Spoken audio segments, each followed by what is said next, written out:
හොඳයි පුතේ. ඔයාලගේ පන්ති ටික අපි පසුගිය කොරෝනා කාල සීමාවෙන් පසුව විධිමත්ව කරගෙන ආව ඔයාලා දන්නවා. ඇත්තටම ඔය බොහොම සතුටෙන් ඒ කාල සීමාව අවසන් වීමත් එක්ක අලුතෙන් පන්ති පටන් මේ පන්ති පටන් ගන්න ලැබිච්ච එක ගැනත් අපි ගොඩක් සතුටින් ගොඩක් අලුත් වැඩපිළිවෙලුත් එක්ක ඉස්සරහට ටික ඔයාලව සංවිධානය කරගෙන ආවා. නමුත් ඔයාලා දන්නවා මේ වෙලාවේ තියෙන මේ වසංගතයේ ස්වභාවයත් එක්ක අපිට ඒ පළවෙනි රැල්ල දෙවෙනි රැල්ල කියන එකෙන් නතර වෙන්න බැරි වුණා. දැන් අපි ආයෙත් තුන්වෙනි කොවිඩ් අවදානම් තත්වයකට පත් වෙලා තියෙනවා. ඉතින් එතකොට හදිසියෙම රජයෙන් ලොකු දැනුම් දීමක් පෙර දැනුම් දීමක් කුත් නොකොට තාමත් හදිසියෙම අපිට අප්‍රේල් මාසය අග වෙනකොට උපකාරක පන්ති නවත්තන්න කියන යෝජනාව කරා. ඒ වෙනකොටත් අපි දන්නවා දැන් අප්‍රේල් මාසෙ කිව්වම පුතේ ටිකක් අර අපිට විධිමත්වම වැඩපිළිවෙල කරගෙන යන්න අමාරු මාසයක් නේ. දැන් අප්‍රේල් මාසයේ සති 4ක වැඩ ප්‍රමාණය අපිට සාමාන්‍යයෙන් කොහොමත් කරන්න ලැබෙන්නේ හැම අවුරුද්දෙම. අපි අඩුම තරමේ බලන්නේ එක සතියක් නිවාඩු දීලා අවුරුදු වෙනුවෙන් සති 3ක්වත් වැඩ ටික කරගෙන යන්න. එතකොට එතෙන්දී අපිට මේ කොරෝනා ප්‍රශ්නෙත් එක්ක සති 3 කරගන්නත් බැරි වුණා. අපිට සති 2යි බොහොම පන්ති කරන්න උනේ බොහෝ තැන්වල. එතකොට අපි ප්‍රශ්න දෙකකදී අසරණ වුණා. එකක් එක්ක ඔයාලා අවුරුද්දෙන් පස්සේ සතියේ ආවනම් සහ අපිට පන්ති කරගන්න පුළුවන් වාතාවරණයක් තිබ්බනම් අපිට කරගන්න බැරි වෙච්ච කොටසත් එක්ක කතා කරලා ඒක ආවරණය කරගන්න තිබ්බා. නමුත් මේ ඇති වෙච්ච ගැටලුවත් එක්ක අපිට උනේ ඒක අපිට සාර්ථක කරගන්න බැරුණා. ඒත් එක්කම මේ කොවිඩ් ප්‍රශ්නය ආවා. ඉතින් මේ වගේ ප්‍රශ්න ජීවිතේ අපිට හැමදාම එන්නේ නැහැ. උපකාරක පන්තුල උනත් පුතේ අපිට හැමදාම එන්නෙත් නැහැ මේ වගේ ප්‍රශ්න. සහ අපි සැලසුම් කළ කරන දේවලුත් නෙවෙයි. ඒ නිසා මේ වෙලාවේ අපි ගාව ඉන්න දරුවන් විදියට අපි ඉන්ඩිවිජුවල් ක්ලාසස් ගෲප් ක්ලාසස් නෙවෙයි පුතේ කරන්නේ. හෝල් ක්ලාස් එකක් කරනකොට විවිධ නගරවල විවිධ ස්වරූපේ විවිධ පාසල්වල විවිධ වයස්වල දරුවෝ අපේ පන්ති වල සහභාගී වෙනවා. ඉතින් එතකොට අපිට මේ වෙලාවේ ඔයාලගේ දැනුවත්භාවය සහ ඔයාලා මේ වෙලාවේ කලබල නොවි සිහිබුද්ධියෙන් කටයුතු කරන එක ගොඩක් වැදගත්. දැන් මේ தත්ත්වයට එක්ක ඔයාලට කිසිම අසාධාරණයක් නොවන විදියට ඔයාලයි අපි අතර තියෙන්නේ අපි දන්නවා මේ මූල්‍යමය බැඳීමක් නෙවෙයි අපි අතර තියෙන්නේ ඊට යහා ගිය බැඳීමක්. අපි හුදෙක් ගනුදෙනුවක් විතරක් නෙවෙයි මෙතන කරන්නේ. අපි ඔයාලගේ ජීවිත ගැන හිතලා අධ්‍යාපනය දෙනවට අමතරව ඔයාලගේ ජීවිතයට හොඳ නරක කියලා දෙමින් සහ අපි ඔයාලා ගැන පෞද්ගලිකව හොයමින් ඔයාලට ජීවිතේ දේවල් එකතු කරන්න උත්සාහ කරන වෘත්තියක් ගුරුවරු කියන්නේ. ඉතින් එතෙන්දී මේ අපේ දරුවෝන් වෙනුත් ලොකු සහයෝගයක් ඕනි. මේ தත්ත්වය තේරුම් අරගෙන සර්ලා දැන් ඉන්නේ මෙහෙම සිටුේෂන් එකක සර්ලාට මං විතරක් නෙමෙයි පන්ති ඉන්නේ. නගර ගොඩක සර්ලා පන්ති කරනවා. ඒ නිසා මට විතරක් නෙමෙයි අපි හැමෝටම නිර්මාණය වෙච්ච ප්‍රශ්න ඇති. ඒ හැමෝටම ගැළපෙන විසඳුම් සර්ලා මේ වෙලාවේ දෙන්න ඕනි. අපි මූණට මුණ ගැහෙන්නෙත් නැහැ. ඉතින් ගෲප් හරහා මේ ගනුදෙනු කරගන්න ඕනි. ඒක ගෲප් වලට උනත් විශාල මැසේජස් ප්‍රමාණයක් එනවා. ඉතින් ඒවා ඔක්කොම ගැන සැලකිලිමත් වෙලා මම හිතනවා අපේ දරුවෝ බුද්ධිමත්ව ආත්මාර්ථකාමී හැඟීමකින් තොරව ඔයාගේ පැත්තෙන් විතරක් හිතන්නේ නැතිව සහ මේ පන්ති මේ කරගන්න බැරි වෙච්ච එක ප්‍රමාද වෙච්ච එක ගුරුවරුන්ගේ වරදක් කියලා හිතන්නේ නැතිව தත්ත්වය තේරුම්ගෙන වැඩ කරනවා නම් ගොඩක් වටිනවා. මම ඒක මේ වීඩියෝ එකේ මුලින්ම ඔයාලට කියන්න ඕනි. මොකද පුතේ හැම වෙලේම හිතන්න ඔයා විතරක් නෙවෙයි අපේ පන්ති වලට සහභාගී වෙන්නේ. සුවහසක් දරුවෝ ඉන්නවා. විවිධ නගර වල දරුවෝ සහභාගී වෙනවා. විවිධ පාසල් වල දරුවෝ. අපි හැමෝගෙම ගැටලු ආවරණය වෙන විදිහට මේ ගන්න තීරණ ගන්න ඕනි. ආයතනත් ඉන්න අතරමැදි විදිහට අධ්‍යාපන ආයතනයක් එක්ක ගුරුවරු වැඩ කරන්නේ. ගුරුවරු අධ්‍යාපන ආයතනයේ ඔබගේ දෙමව්පියන් අපි සියලු දෙනා සිහිබුද්ධියෙන් අවබෝධයෙන් එකිනෙකාට උපකාර කර ගනිමින් මේ තීරණ ගත්තොත් අපිට ලේසි ඉදිරියට යන්න. ඒක මම මුලින්ම මතක් කරලා දෙන්න ඕනි. ඒකත් චුට්ටක් ඔළුවේ තියාගෙන අපි අදට අදාළ පාඩම් කොටසක් ආවරණය කරගන්න උත්සාහ කරමු. දැන් මම ඉස්සෙල්ලා කිව්වා වගේ දැන් සමහර දරුවෝ කියන්න පුළුවන් ඔන්ලයින් උගන්නකොට තේරෙන්නේ නැහැ, වීඩියෝ එකක් බලපුවම තේරෙන්නේ නැහැ. ඒක පුතේ අපිට තේරෙනවා. right? ඒ කියන්නේ භෞතික පන්තිය තරම් හොඳ ගුණාත්මක අධ්‍යාපනයක් ලබන්න බැහැයි කියන එක ඔයාට විතරක් නෙවෙයි අපි හැමෝටම තේරෙනවා. නමුත් මේ වෙලාවේ අපිට කළ යුතු හොඳම දේ කරන්න වෙන්නේ මුකුත් නොකර ඉන්නවට වඩා යම් හෝ දෙයක් කරොත් අපිට මේක අඛණ්ඩව පවත්වගෙන යන්න පුළුවන්. වාගේ අධ්‍යාපනයේ මග කැඩෙන්නේ නැතුව.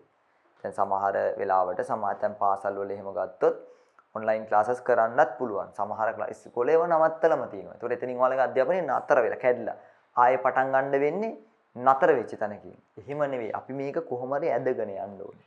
හරිද? ඒ කියන්නේ ඔයාලා මේ ට්‍රැක් එකේ ඉන්න ඕනේ. අමාරුවෙන් හෙමින් හරි ඉස්සරහට යන්න ඕනේ.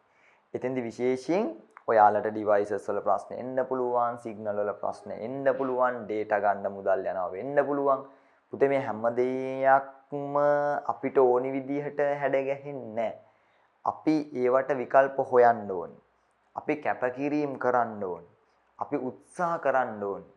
හැම වෙලෙම අපේ පැත්තෙන් අපි පහසුකම් සම්පාදනය කරගන්නවා ඇරෙන්න අපි වෙනත් පිරිසකට රජයට හෝ වෙනත් යම් කොටසකට චෝදනා කරමින් ඉඳලා වැඩක් නැහැ. ඒ නිසා ඒකත් මගේ පුතාලා ඔළුවට ගන්න ඕනි. ඒකත් ඔළුවේ තියාගෙන අපි මේ වැඩ ටිකට ඉස්සරහට යන්න ඕනේ. ඉතින් අපි හිතුවා Zoom app එක හරහා ඔන්ලයින් පන්තියකුත් එක්ක වීඩියෝස් හරහා පාඩම් ටිකක් ඔයාලට ඉදිරිපත් කරන සම්මිශ්‍රණයක් තමයි දැන් සැලසුම් කරමින් යන්නේ. ඒ සැලසුම් වුණත් වෙනස් වෙන්න පුළුවන්. කාලයත් එක්ක මේ එන ඉදිරි කටයුතුත් එක්ක වෙනස් වෙන්න පුළුවන්. දල වශයෙන් දැන් අපි සැලසුම එහෙමයි. එක පියවරක් විදියට ඔන්න 2022 දරුවන්ට දැන්ට මෙන්න මේ ටියුට් එක අපි කතා කර හිටියේ ව්‍යාපාර සංවිධාන කියන එක මම ඒකේ එක්තරා කොටසක් ආවරණය කරන්න යන්නේ. දැන් මේ ටියුට් එකේදී පිටි ප්‍රශ්නයක් තියෙනවා පුතේ විවිධ නගරවල මම මේක කරලා තියෙන්නේ මේ එකම තැනකට නෙවෙයි. ඒකට හේතුව දැන් සමහර නගරවලදී සමහර දරුවෝ ටර්ම් ටෙස්ට් වලට මේ පාඩම එනවා. ඒ නිසා සර් මේ කොටස් ටික ආවරණය කරලා දෙන්න. අන්න එහෙම ඉල්ලීම් කරා. ඒතර යාළට සමහර විට සමාගම් කරලා තියෙන්න පුළුවන්.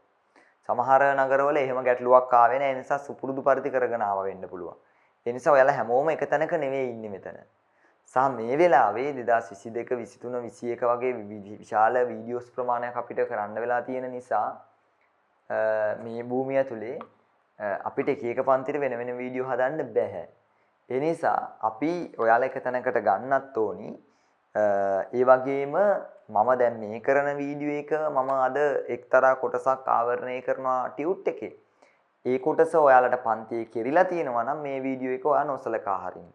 මේ ඉදිරි වීඩියෝස් ටික බලාගෙන ටියුට් එක ෆිල් කරගෙන යන්න. හොඳද? රයිට්.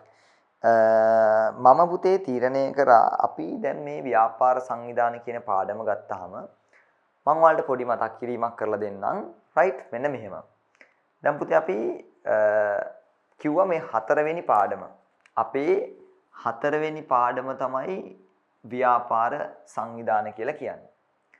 එතකොට ව්‍යාපාර සංවිධාන කියන පාඩමේදී අපි කතා කරේ විවිධ ව්‍යාපාර සංවිධාන ක්‍රම ගැන. එතෙන්දී අපි මූලිකවම කිව්වා මෙන්න මෙහෙම දෙයක්.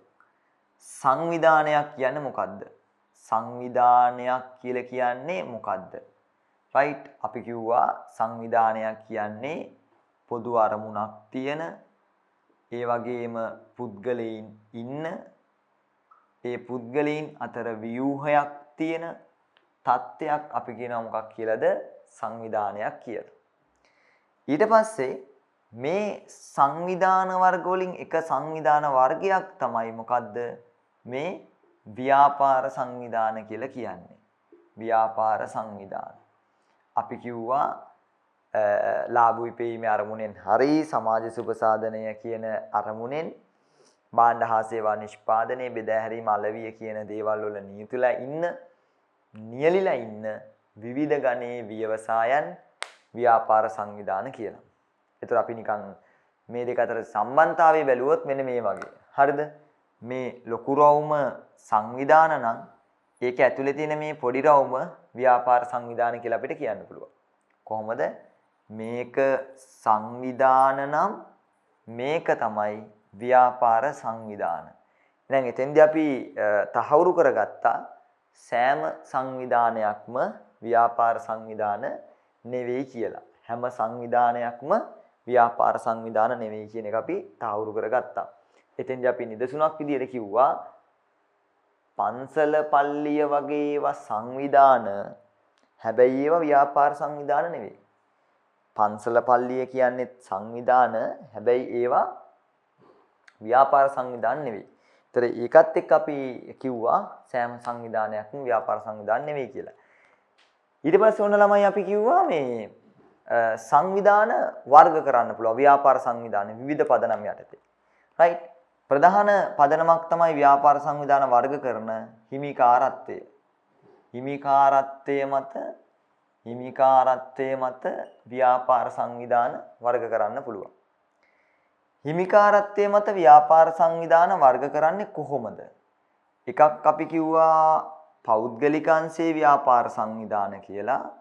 අනිත් එක අපි කිව්ව පුතේ පොදු එහෙම නැත්නම් රාජ්‍ය අංශයේ ව්‍යාපාර සංවිධාන කියලා. ඔයාලට හොඳට මතක ඇති මේ රාජ්‍ය අංශයේ ව්‍යාපාර සංවිධානත් අපි නැවත කොටස් තුනකට බෙදුවා. මොකද්ද? මධ්‍යම රජයේ සතු ව්‍යාපාර සංවිධාන, පළාත් සභා සතු ව්‍යාපාර සංවිධාන, අනිත් එක පළාත් පාලන ආයතන සතු ව්‍යාපාර සංවිධාන කියලා. එහෙනම් අපි හිමිකාරත්වයේ මත ව්‍යාපාර සංවිධාන වර්ග කරේ කොහොමද? පෞද්ගලික අංශයේ ව්‍යාපාර සංවිධාන, පොදු රාජ්‍ය අංශයේ ව්‍යාපාර සංවිධාන. රාජ්‍ය අංශයේ ව්‍යාපාර සංවිධාන කොටස් දෙකකට බෙදුවා කොහොමද? මධ්‍යම රජයේ සතු ව්‍යාපාර සංවිධාන, පළාත් සභා සතු ව්‍යාපාර සංවිධාන, පළාත් පාලන ආයතන සතු ව්‍යාපාර සංවිධාන කියලා. මම මේ මුලින් ටික මතක් කර දීමක් පොඩ්ඩක් මේක හරහා කරන්න. රයිට්? එතකොට අපි පුතේ මේ පෞද්ගලික අංශයේ ව්‍යාපාර සංවිධාන කියන එකට ගත්තේ මොනවද? එකක් තිබ්බා කේවල ස්වාමි ව්‍යාපාර. කේවල ස්වාමි ව්‍යාපාර. ඊළඟට තිබ්බා හවුල් ව්‍යාපාර. හවුල් ව්‍යාපාර. හරිද? ඊළඟට අපි ගත්තා සමාගම්. ඊළඟට පෞද්ගලික අංශයේ තිබ්බා සමූපකාර. ඊළඟට තිබ්බා විශේෂිත ව්‍යාපාර. ඒ විශේෂිත ව්‍යාපාර වර්ග දෙකක් තිබ්බා. එකක් තමයි වරලත් ව්‍යාපාර, අනිත් එක සංයෝජන. රයිට්? ඔන්න ඔහොම එකක් ඉගෙන ගත්තා. ඊළඟට අපි ඉගෙන ගත්තා මේ මධ්‍යම රජයේ සතු ව්‍යාපාර මොනවද? පළාත් සභා සහ පළාත් පාලන ආයතන සතු මොනවද කියලා. මධ්‍යම රජයේ සතුව තිබ්බා මෙන්න මෙහෙම ව්‍යාපාර සංවිධාන තුනක්. මධ්‍යම රජයේ සතුව තමයි තිබ්බේ පුතේ රාජ්‍ය දෙපාර්තමේන්තු, රාජ්‍ය සංස්ථා, ඊළඟට රාජ්‍ය සමාගම්. රජයේ සමාගමුත් තියෙනවා. එහෙම වෙන් කරගත්තා. ඊට පස්සේ අපි මෙන්න මේ පළාත් සභා වලට විශේෂයෙන් ආයෙ කතා කරේ නෑ. පළාත් පාලන ආයතන වලට කියලා වෙනම කතා කරෙත් නෑ. මේක තමයි අපි ව්‍යාපාර සංවිධාන හිමිකාරත්වය මත වර්ග කරන සටහන. අපි ආයේ මීට අමතරව අරමුණ මතත් ව්‍යාපාර සංවිධාන වර්ග කරා. නමුත් මම කිව්වා අපේ විෂය නිර්දේශය ඇතුලේ අරමුණ මත වර්ගීකරණයක් ගැන විශේෂයෙන් කතා කරන්නේ නැහැ. නමුත් අපි අරමුණ මත වර්ගීකරණයක ටිකක් ඉගෙන ගත්තා. නමුත් මේකට තමයි අපි හොඳ අවධානයක් දෙන්න ඕනි. මේ මොකක් මතද අපි වර්ග කරේ? හිමිකාරත්වයේ මත. පෞද්ගලික අංශය, රාජ්‍ය අංශය. දැන් කවුරු හරි යවුවොත් එහෙම මොකද්ද පෞද්ගලික අංශයේ ව්‍යාපාර සංවිධානයක් කියන්නේ? රයිට්? මම ඒකත් චුට්ටක් මතක් කරන්නම්. පෞද්ගලික අංශය කියලා කියන්නේ පුද්ගලයෙක්ට හෝ පුද්ගල කණ්ඩායමකට පුද්ගල කණ්ඩායමකට අයිති ව්‍යාපාර සංවිධාන ක්‍රමයක් තියෙනවා නම් ඒක පෞද්ගලික අංශය. රාජ්‍ය අංශයේ පුද්ගලයෙක්ට හෝ පුද්ගල කණ්ඩායමකට නෙවෙයි අයිති වෙන්නේ. රාජ්‍ය අංශය කියන එක අයිති වෙන්නේ පුතේ ඇත්තම කිව්වොත් පොදු මහ ජනතාවට. පොදු මහ ජනතාවට තමයි රජයට අයිති. නේද? එහෙම ව්‍යාපාර සංවිධාන. ඒතර මේ පුද්ගලයෙක්ට හෝ පුද්ගලයන් කණ්ඩායමකට අයිති ව්‍යාපාර සංවිධාන තමයි පෞද්ගලික අංශය. කේවල ස්වාමි, හවුල්, සමාගම්, සමූපකාර, විශේෂිත ව්‍යාපාර කියලා වර්ග කෙරුණේ. අපි ඊට පස්සේ කිව්වා මේ පාඩම පුරා අපිට ඉගෙන ගන්න තියෙන්නේ මේ ඉදිරියට මෙන්න මේ සංවිධාන ක්‍රම ටික ගැන කියලා. මොකද්ද කේවල ස්වාමි ව්‍යාපාරයක් කියන්නේ? මොකද්ද හවුල් ව්‍යාපාරයක් කියන්නේ? මොකද්ද සමාගමක් කියන්නේ? මොකද්ද සම්පකාරයක් කියන්නේ? මොකද්ද විශේෂිත ව්‍යාපාරයක් කියන්නේ? මොනවද දෙපාර්තමේන්තු, මොනවද සංස්ථා, මොනවද රාජ්‍ය සමාගම්. මේවා අතර තියෙන සම්බන්ධතා, මේවා අතර තියෙන වෙනස්කම්, මේ වගේ වාසි, මේ වගේ අවාසි, අන්න ඔය ටික තමයි අපි පාඩමක් විදියට මේ පාඩම ඇතුලේ කතා කරන්න කල්පනා කරන්නේ. ඉතින් එතකොට පුතේ මම විශේෂයෙන් කිව්වා දැන් මේ ව්‍යාපාර සංවිධාන කියන පාඩම ගත්තාම මේකේ ටිකක් විෂය කරුණු වැඩි. සහ මේ පාඩම ගොඩක් විභාගෙට ප්‍රශ්න කෙරෙන පාඩමක්. MCQ ප්‍රශ්න ගොඩක් අහනවා.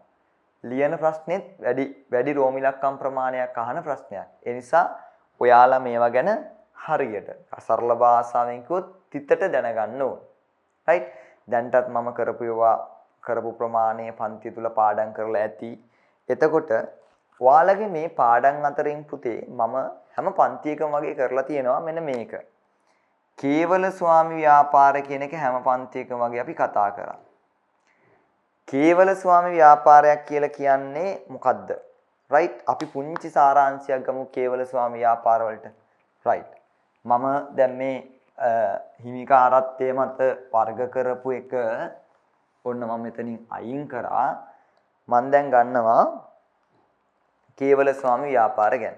හරි මේ බලන්නකෝ. කේවල ස්වාමි ව්‍යාපාර. කේවල ස්වාමි ව්‍යාපාර. ඒ කියන්නේ මොකද්ද? එක අයිතිකාරයෙක් ඉන්න ව්‍යාපාර. මේ ව්‍යාපාරවලට අයිතිකරුට හවුල්කරුවෝ නැහැ. මේ ව්‍යාපාරවල ඉන්නේ එක අයිතිකාරයයි. එයාට හවුල්කරුවෝ නැහැ. මොනවද මේ වගේ ලක්ෂණ? මෙයාගේ මූලික ලක්ෂණ ගත්තොත් අපි දන්නවා මෙයාලගේ වගකීම ගත්තම වගකීම අසීමිත වුණා.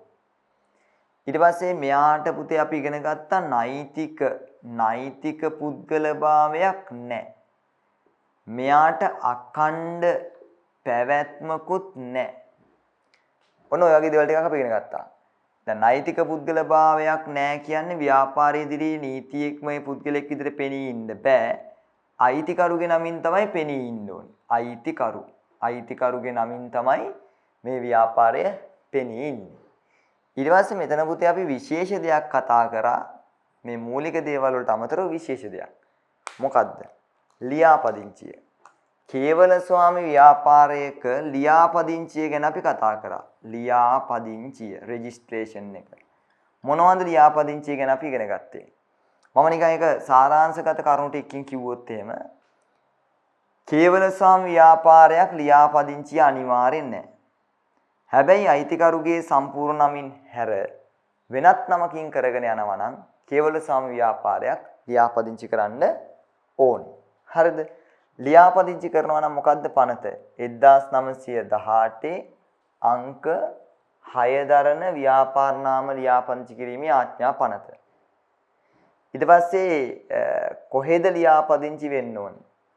පළාත් ව්‍යාපාර නාම රෙජිස්ට්‍රාර් වෙත පළාත් ව්‍යාපාර නාම ප්‍රඥප්තිය අනුව පළාත් ව්‍යාපාර නාම රෙජිස්ට්‍රාර් ගාව තමයි අපි රෙජිස්ටර් වෙන්න ඕනේ. ප්‍රායෝගිකව කෙරෙන්නේ කොහෙන්ද? ප්‍රාදේශීය ලේකම් කාර්යාලයෙන්. ප්‍රායෝගිකව ඔය කටයුත්ත කොහෙන්ද කෙරෙන්නේ? ප්‍රාදේශීය ලේකම් කාර්යාලයෙන්. ප්‍රාදේශීය ලේකම් කාර්යාලයට ගිහිලා තමයි තනි පුද්ගල ව්‍යාපාරයක් අපි ලියාපදිංචි කරන්න ඕනේ. ලියාපදිංචි කරන එකේ පියවර ගත්තොත් එහෙම තනි පුද්ගල ව්‍යාපාරයක් ලියාපදිංචි කරන එක ගත්තාම ඒකේ පියවර 4ක් තිබ්බා. මම මෙතෙන් ගන්නම් පහළට. පියවර 4ක් තිබ්බා. තනි පුද්ගල ව්‍යාපාරයක් ලියාපදිංචි කරන එක. මොනවද පියවර 4? පළවෙනි එක තමයි ඇප්ලිකේෂන් එක ගන්න ඕනේ. අයදුම්පතක් ගන්න ඕනේ. දෙවෙනි එක තමයි ග්‍රාම සේවක වාර්තාවක් ගන්න ඕනේ. 3 අයදුම්පතයි ග්‍රාම සේවක වාර්තාවයි ප්‍රාදේශීය ලේකම්ට බාර දෙන්න ඕනේ. 4 වෙනි පියවර මොකද්ද? ප්‍රාදේශීය ලේකම් විසින් සහතිකය නිකුත් කරනවා. හරිද? හරිම ලේසි. අපි ওই ටික කතා කරා නේද? තනි පුද්ගල ව්‍යාපාරයක් ලියාපදිංචි කිරීම පිළිබඳ පියවර ටික අපි කතා කරා. එතකොට මෙන්න මේ පියවර ටික කතා කරා. ඊට අමතරව තනි පුද්ගල ව්‍යාපාර. ඊට අමතරව තනි පුද්ගල ව්‍යාපාර වල වාසි මොනවද? තනි පුද්ගල ව්‍යාපාර වල අවාසි මොනවද? අන්න පුතේ අපි ඒ ටිකත් මීට අමතරව කතා කරා. නේද? එතකොට අපි හැම පන්තියකම තනි පුද්ගල ව්‍යාපාර කියන කොටස අවසන් කරලා තිබ්බේ මගේ මතකයේ හැටියට. ඊට පස්සේ අපිට කතා කරන්න තිබ්බේ හවුල් ව්‍යාපාර කියන කොටස. ඊට පස්සේ අපිට කතා කරන්න තිබ්බේ හවුල් ව්‍යාපාර කියන කොටස. හවුල් ව්‍යාපාර කියන කොටසේ පොඩි ගැටලුවක් තියෙන්න පුළුවන්. සමහර පන්තිවලට හවුල් ව්‍යාපාර කියන පාඩම සම්පූර්ණයෙන් ඉවර වෙලා වෙන්න තියෙන්න පුළුවන්. ඇතැම් පන්තිවලට හවුල් ව්‍යාපාර කියන කොටස සම්පූර්ණයෙන් ඉවර නැති වෙන්නත් පුළුවන්. රයිට්. නමුත් මට මතක විදියට අපි සියලුම පන්තිවල හවුල් ව්‍යාපාරවල මූලික කොටස් ටික, මුල කොටස් ටික කතා කරා. රයිට්. ඒක නිසා මම අද තීරණය කරා හවුල් ව්‍යාපාරවල හවුල් givisuma ගාව ඉඳලා චුට්ටක් හවුල් ව්‍යාපාරවල ඉදිරියට නෝට් එක ටිකක් කතා කරන්න කියලා. කොතන ඉඳලාද? හවුල් givisuma ගාවේ ඉඳලා. රයිට්. හවුල් givisumත් එක්ක. දැන් පුතේ එතකොට අපි නිබන්ධනය ගත්තොත් එහෙම නිබන්ධනයේ හවුල් givisuma කියන එක 24 වෙනි පිටුවට තමයි සම්බන්ධ වෙන්නේ. 24 වෙනි පිටුවේ ඉඳලා තමයි අපි හවුල් givisuma කියන කතා කරන්නේ. රයිට්. අපි මෙහෙම හිතමුකෝ දැන්. මොකද්ද මේ හවුල් givisuma කියන්නේ? දැන් ළමයි හවුල් ව්‍යාපාරයක් ගත්තාම දැන් අපි නිකන් මෙහෙම අපි ගත්තොත් මොකද්ද හවුල් ව්‍යාපාරයක් කියන්නේ කියලා මුලින් බලමුකෝ. හවුල් ව්‍යාපාරයක් කියන්නේ මොකද්ද? පාර්ට්නර්ෂිප් එකක් කියන්නේ මොකද්ද කියන එක. හවුල් ව්‍යාපාර සම්බන්ධයෙන් ඔයාලා දන්නවා පනතක් තියෙනවා. මොකද්ද? 1890 හවුල් ආඥා පනත කියලා පනතක් තියෙනවා. මෙන්න මේ පනතට අනුව හවුල් ව්‍යාපාරයක් නිර්වචනය කරනවා මෙන්න මෙහෙම. කොහොමද? ලාභ ඉපීමේ අරමුණෙන්. රයිට්. 2. ව්‍යාපාර කටයුත්තක් කරගෙන යන. 3. පුද්ගලයින් 4. අතර තියෙන සම්බන්ධතාවය තමයි හවුල් ව්‍යාපාරයක් කියන්නේ. එහෙනම් බලන්න හවුල් ආඥාපනතේ හවුල් ව්‍යාපාරයකට දෙන නිර්වචනය ඇතුළෙම හවුල් ව්‍යාපාරයක අනිවාර්යෙන් තියෙන්න ඕනි අංග 4ක් කියවෙනවා. මොනවද කියවෙන්නේ? කියනවා ළමයි ලාභ අරමුණක් තියෙන්න ඕනලු. ව්‍යාපාරයක් මෙයාලා කරගෙන යන්නත් ඕනිලු. ඒකට පුද්ගලයෝ ඉන්නත් ඕනිලු. ඒ වගේ මෙයාලා අතර සම්බන්ධතාවයක් තියෙන්නත් ඕනිලු. එහෙනම් මේ ලක්ෂණ 4 තමයි හවුල් ව්‍යාපාරයක් පවතින අත්‍යවශ්‍යම අංග 4. ඔන්න ඔය මාතෘකාවෙන් තමයි අපි හවුල් ව්‍යාපාර පටන් ගන්න. එතකොට මෙහෙම සම්බන්ධතාවයක් ඇතිව හවුල් ව්‍යාපාරයක් පවතින තව අවශ්‍ය දෙයක් තියෙනවා. මොකද්ද? හවුල් කරුව අතර තියෙන්න ඕනි පුතේ givisuma. givisum. නැත්තම් ඕකට කියනවා මේ ඇග්‍රීමන්ට් එක කියලා. හවුල් කරුව අතර තියෙන්න ඕනේ මොකද්ද? givisuma කියන එක. හවුල් කරුව අතර තියෙන්න ඕනි givisuma. givisuma නැත්තම් අපි ඒක කියනවා මොකක් කියලාද? ඇග්‍රීමන්ට් එක කියලා ඉංග්‍රීසියෙන්. මොකද්ද මේ හවුල් givisuma කියලා කියන්නේ? මොකද්ද හවුල් givisuma කියලා කියන්නේ? හවුල් givisuma කියලා කියන්නේ හවුල් කරුව අතර හවුල් ව්‍යාපාරය ආරම්භ කරලා පවත්වාගෙන යාම සම්බන්ධයෙන් ඇතිවෙන එකඟතාවයන් සමූහය. මෙන්න මේ හවුල් කරුව අතර අපේ හවුල් ව්‍යාපාරය කොහොමද පවත්වාගෙන යන්නේ කියලා ඇති වෙනවලු එකඟතාවයන් ටික. අන්නේ එකඟතාවයන් ටිකට අපි කියනවා මොකක් කියලාද? හවුල් givisumක් කියලා. එහෙනම් ඔයාලට හවුල් givisuma කිව්වම මතක් වෙන්න ඕනේ වචනේ තමයි එකඟතාවය කියන එක. කවුරු අතරද? හවුල් කරුව අතර. මොකටද? හවුල් ව්‍යාපාරයක් ආරම්භ කරලා පවත්වාගෙන යන්නේ. හවුල් ව්‍යාපාරයක් ආරම්භ කරලා පවත්වාගෙන යාම සම්බන්ධයෙන් හවුල් කරුව අතර ඇති වෙන එකඟතාවය මොකද්ද? ඒකට අපි කියනවා හවුල් givisuma කියලා. එතකොට මේ හවුල් givisuma කියන එක ඇති වෙන්න පුළුවන් ආකාර තුනක් තියෙනවා. රයිට්. මම මේ නැවත මතක් කිරීමක් කරන්නේ මම කිව්වේ ඇතම් පන්ති වල අපි මේ ටික කරලා තියෙනවා.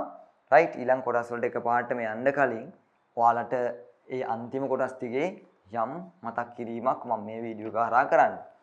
රයිට්. එතකොට මේ හවුල්කරුවෝ අතර එකඟතාවයක් ඇති වෙනකොට දැන් ඒ එකඟතාවය ඇති වෙන්න පුළුවන් ක්‍රම තියෙනවා. දැන් අපි හිතමුකෝ මේ ඉන්නේ හවුල්කරුවෝ දෙන්නෙක් කියලා. මෙයා ඔන්න එක හවුල්කරුවෙක්. රයිට්. මේ ඉන්නේ එක හවුල්කරුවෙක්. මේ ඉන්නේ තවත් හවුල්කරුවෙක් කියලා අපි හිතමුකෝ. මෙයා තවත් හවුල්කරුවෙක්. රයිට්. දැන් මේ දෙන්න හරිද අපි හිතමුකෝ මෙයා නිමල්. මෙයා සුමාලි. කියලා හිතන්නකෝ.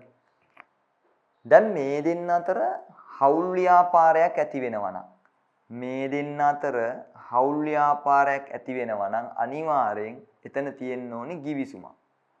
එතන තියෙන්න ඕනි මොකද්ද? givisuma කියන එක. මෙයාලා අතර හවුල් ව්‍යාපාරයක් ඇති වෙන්න නම් අනිවාර්යෙන් මෙයාලා අතර තියෙන්න ඕනි මොකද්ද? givisuma. දැන් givisuma කියන වචනේට අපි තේරුමක් හදාගත්තනේ. givisuma කියන්නේ මොකද්ද? එකඟතාවය. එකඟතාව. right. givisuma කියන්නේ මොකද්ද? එකඟතාවය. මොනවා සම්බන්ධයෙන්ද? මේ ව්‍යාපාරය ආරම්භ කිරීම, පවත්වාගෙන යාම සහ නතර කිරීම සම්බන්ධයෙන්. මේ වගේ දේවල් ගැන එකඟතාවයක් තියෙනවා. දැන් කොහොමද මෙයාලට මේ එකඟතාවය ඇති කරගන්න පුළුවන්? මේ නිමල්ටයි සුමාලිටයි කොහොමද එකඟතාවය ඇති කරගන්න පුළුවන්? පුතේ මෙයාලට පුළුවන් එකඟතාවය ඇති කරගන්න එක ක්‍රමයක් තමයි වාචිකව. වාචික කතා කරලා. නිමල් සුමාලිට කියනවා අපි හවුල් ව්‍යාපාරයක් කරමු. ඔයා කැමති දේ ව්‍යාපාරය කරන්න. අපි ලාභ බෙදාගමු. 2ට 1 3ට 1 4ට 2 4ට 1 ඒ වගේ යම් කිසි අනුපාතයක් යටතේ ඔයා මගෙත් එක්ක හවුල් ව්‍යාපාරයක් කරන්න කැමතිද? සුමාලිත් කියනවා ඔව් කැමති. එහෙනම් මේ දෙන්න අතර වාචික එකඟතාවයකින් හවුල් ව්‍යාපාරය පටන් ගන්න පුළුවන්. දෙවෙනි එක තමයි මේ දෙන්න අතර හැසිරීමෙන් හවුල් ව්‍යාපාරයක් ආරම්භ කරන්න පුළුවන්. ඒ කියන්නේ අපි තුමු මෙයාලා හොඳ යාළුවෝ. මෙයාලා ඉතින් එකතු වෙලා යම්කිසි මේ ව්‍යාපාර කටයුත්තක් කරනවා. පුරුද්දක් විදියට උදාහරණයක් විදිහට අපි හිතමුකෝ මේ සුමාලි කියන කෙනා මොනවා හරි අපි හිතමු බර්ත්ඩේ කාඩ්, සිසක් කාඩ් වගේ දේවල් නිර්මාණය කරනවා. ඒකට දක්ෂයි, නිර්මාණශීලී. ඔය නිමල්ට ඒ වගේ දේවල් ටිකක් හදලා දුන්නොත් නිමල් ඒ ටික විකුණලා සල්ලි සුමාලට ගෙනත් දෙනවා. ඒ සල්ලි ගෙනත් දීපුවම සුමාලි Taman ලැබෙන මුදලින් යම් කිසි ප්‍රතිශතයක් නිමල්ට දෙනවා. ඉතින් මට උදව් කරනවා කියලා. හැබැයි මෙයාලා කතා වෙලා නැහැ කිසිම අවස්ථාවක ව්‍යාපාරයක් කරමු කියලා. අර සුමාලි මොනවා හරි නිෂ්පාදයක් හදනවා. ඒක නිමල්ට දෙනවා. නිමල් එක විකුණලා දෙනවා. සුමාලි අර කොමිස් එකක් දෙනවා. පුරුද්දක් විදිහට දිගින් දිගටම මේක කරගෙන යනකොට මොකද්ද වෙන්නේ? මේ දෙන්න අතර හැසිරීමෙන් ව්‍යංගයෙන් හවුල් ව්‍යාපාරයක් හැදිලා. කොහොමද හැසිරීමෙන් හැදුනේ? සුමාලි දක්ෂයි නිර්මාණශීලී නිර්මාණ කරන්න. සුමාලි වෙසක් කාඩ්, බර්ත්ඩේ කාඩ්ස් ඒ වගේ දේවල් නිර්මාණය කරනවා. එයා ඒ ගෙදර මල් වේලලා, ඒ වලවලා, විවිධ හැඩතල දාලා, ඉන්ටර්නෙට් එකෙන් බලලා ඉතින් එයා ඒ නිර්මාණ විනෝදාංශයක් වශයෙන් කරනවා. ඊට පස්සේ එයා ඒව විනෝදාංශයක් වශයෙන් කරන වෙලාවක නිමල් කියනවා මම ওই ටික නිකන් කොහෙට හරි විකුණලා දෙන්නද? සුමාලිත් කියනවා හා පුළුවන් නම් කරලා දෙන්න. ඊට පස්සේ සුමාලි මේවා හදලා නිමල්ට දෙනවා. නිමල් මේ ටික විකුණනවා. විකුණලා අපි හිතමුකෝ රුපියල් 1000ක විකුණුවා කියලා. රුපියල් 1000 සුමාලිට ගෙනත් දෙනවා. මෙන්න වාගේ අර කාඩ් වල සල්ලි මේමයි කියලා. ඉතින් සුමාලි රුපියල් 1000න් රුපියල් 100ක් නිමල්ට දෙනවා. මට උදව් කරාට කියලා. ඊට පස්සේ ආයේ සුමාලි ඔය වගේ නිර්මාණ ටිකක් කරලා දෙනවා රුපියල් 2000කට විකුණනවා නිමල් ඒ ටික. එතකොට සුමාලි හිතනවා දැන් එදා 100කට 1000කට 100ක් දුන්නානේ මං. අද 2000ක විකුණපු නිසා මං 200ක් දෙනවා. අන්න ඉබේටම මෙයාලා අතර හැසිරීමෙන් එකඟතාවයක් ඇවිල්ලා 1000ක මේවා බිස්නස් එකක් වුණොත් මට 900යි ඔයාට 100යි. 2000ක බිස්නස් එකක් වුණොත් මට 1800යි ඔයාට 200යි. එතන මෙයාලා අතර හැසිරීමෙන් ඇති වෙලා තියෙනවා ළමයි ව්‍යංග කිවිසුමක්. ඒතර එහෙමත් මෙයාලා අතර හවුල් ව්‍යාපාරයක් ඇති වෙන්න පුළුවන්. එතන හවුල් ව්‍යාපාරයක් තියෙනවා. තුන්වෙනි එක බලන්නකෝ. තුන්වෙනි ක්‍රමේ තමයි දැන් මේ ක්‍රම දෙකේම පොඩි ප්‍රශ්නයක් තියෙනවා. දැන් මේ වාචික givisුමක් තිබ්බයි කියලා right givisුමක් තියෙනවායි කියන්නේ සාක්ෂි නැහැ. ප්‍රශ්නයක් වුණොත් අපි අතර තිබ්බ එකඟතාවයන් මොනවද කියලා කාටරි කියන්න විදියක් නැහැ. මොකද ඒවා අපි කට වචනයෙන් එකඟ වුණේ. කොහොත් පෙන්වන්න නැහැ. හැසිරීමෙන් ඇති වුණත් එච්චර තමයි. කට වචනයෙන්වත් කතා කරගත්තේ නැහැ. හැසිරීමෙන් අපේ හිතවල තමයි අදහස් ටික තිබ්බේ. එතකොට අපිට ගැටලුවක් ඇති වුණත් ඒක විසඳ ගන්නත් අමාරුයි. ඒ නිසා මෙහෙම හවුල් ව්‍යාපාර ආරම්භ කරන්න පුළුවන් වුණත් එහෙම ආරම්භ කරනවට වඩා හොඳයි කියලා මිනිස්සු තීරණය කරලා තිනවා මොකද්ද? ලිඛිත කිවිසුමකින්. ඒ කියන්නේ මොකද්ද? නිමාලුයි සුමාලි එයාලා අතර ඇතිවන සියලුම එකඟතාවයන් ටික කඩදාසියකට ගන්නවා. ඒකල ඒකට නිමල් සුමාලි අස්සම් කරනවා. අපි මේ එකඟතාවයන් කැමතියි කියලා. ඔන්න ඔය වගේ කිවිසුමක් ඇති කර ගන්නවා නම් ඒකට කිව්ව මොකද්ද? ලිඛිත කිවිසුමක් කියලා. දැන් මේ විදියට ලිඛිත එකඟතාවයක් ඇති කරගෙන එයාලට කිවිසුමක් ඇති කරගන්න පුළුවන්. අපි මෙන්න මේ ක්‍රම තුනෙන් ලිඛිත එකඟතාවයක් මත ඇති කරගන්නවා නම් යම් කිවිසුමක් ඒකට කියනවා හවුල් ඔප්පුවක් කියලා. මොකක්ද ඒකට කියන්නේ? හවුල් ඔප්පුව නැත්තම් හවුල් ව්‍යවස්ථාව කියලා. එතකොට මේ ඔප්පුව කිවිසුම ව්‍යවස්ථාව සම්බන්ධයෙන් ඔයාලට ගැටලු ඇති වෙන්න පුළුවන්. ඒ නිසා මම මේ ටික ආයෙසරයක් කියන්නේ. දැන් මොකද්ද දැන් ඔන්න අපි පිළිවෙලට කතා කරනවානේ. හවුල් ව්‍යාපාරයක් ආරම්භ කරන්න පුළුවන් ක්‍රම තුනකට. වාචිකව, ලිඛිතව සහ ව්‍යංගව කියලා ක්‍රම තුනකට පුළුවන්. කොහොමද? වාචිකව, ලිඛිතව අනිත් එක ව්‍යංගව. වාචික, ලිඛිත, ව්‍යංග කියන ක්‍රම තුනට පුළුවන්. පැහැදිලිනේ? right. නමුත් මං කිව්වා අර මේ ලේඛනගත එකට තමයි ලිඛිත කිව්වේ. ඒකට කියනවා ඔප්පුව කියලා. හවුල් ඔප්පුව කියලා. right. හවුල් ඔප්පුවක් කියන එක ඇති කර ගැනීම වාසියක් තියෙනවා. මොකද්ද? හවුල් ඔප්පුවක් ඇති කරගත්තාම හවුල් ඔප්පුවක අපේ එකඟතාවයන් ලිඛිතව තියෙනවනේ. ඒතර අපේ එකඟතාවයන් ලිඛිතව තියෙන හින්දා අපිට මොන හරි ප්‍රශ්නයක් ආවොත් අපිට උසාවියකට ගියත් යම් කිසි විනිශ්චය මණ්ඩලයකට ගියත් අපේ ගැටලුව විසඳ ගන්න අවශ්‍ය කොන්දේසි බොහෝ දුරට අපේ ඔප්පුවේ තියෙන්න පුළුවන්. ඉතින් ඒතර ව්‍යාපාර කටයුතු කරන යන එක සුමටයි. හවුල් කරුව අතර ගැටලු ඇතිවීමේ සම්භාවිතාවය අඩු වෙනවා. පැහැදිලිද? right. ඊට අමතරව පුතේ දැන් ওই givisuma ගැන අපි දැනගන්නකොට දැන් මම ආයෙ සාරාංශ ගන්න මෙමෙ. හවුල් කරුවෝ දෙන්නෙක් අතර තියෙන්න පුළුවන් givisum වර්ග තුනක්. එකක් වාචික, අනිත් එක ව්‍යංග, අනිත් එක ලිඛිත. ලිඛිත එකට කියනවා ඔප්පුව කියලා. right. ඔය ටිකෙන් දැන් ඉගෙන ගත්තේ. සාමාන්‍යයෙන් මෙන්න මෙහෙම නීතියක් තියෙනවා. 1840 අංක 7 දරන වංචා වැළැක්වීමේ ආඥා පනත කියලා පනතක තියෙනවා විධිවිධානයක්. යම් කිසි හවුල් ව්‍යාපාරයක් රුපියල් 1000ට වඩා අඩු ප්‍රාග්ධනයක් දාලා පටන් ගන්නවා, වැඩි ප්‍රාග්ධනයක් දාලා පටන් ගන්නවා නම් යම් කිසි හවුල් ව්‍යාපාරයක් ආරම්භක ප්‍රාග්ධනයේ විදියට රුපියල් 1000ට වඩා වැඩි ගාණක් දාලා හවුල් ව්‍යාපාරයක් පටන් ගන්නවා නම් අන්න ඒ හවුල් ව්‍යාපාරය අනිවාර්යෙන් ලිඛිත කිවිසුමකින් ආරම්භ කළ යුතුයි.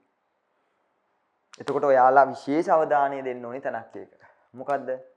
යම් කිසි හවුල් ව්‍යාපාරයක් right මේ 840 වංචාවලකී ආංචා පනතේ කියනවා යම් කිසි හවුල් ව්‍යාපාරයක් රුපියල් 1000කට වඩා වැඩි ආරම්භක ප්‍රාග්ධනයකින් රුපියල් 1000කට වඩා වැඩියෙන් ආරම්භක ප්‍රාග්ධනයක් දාලා පටන් ගන්නවා නම් ඒ හවුල් ව්‍යාපාරය අනිවාර්යයෙන් මොකක් වෙන්න ඕනද?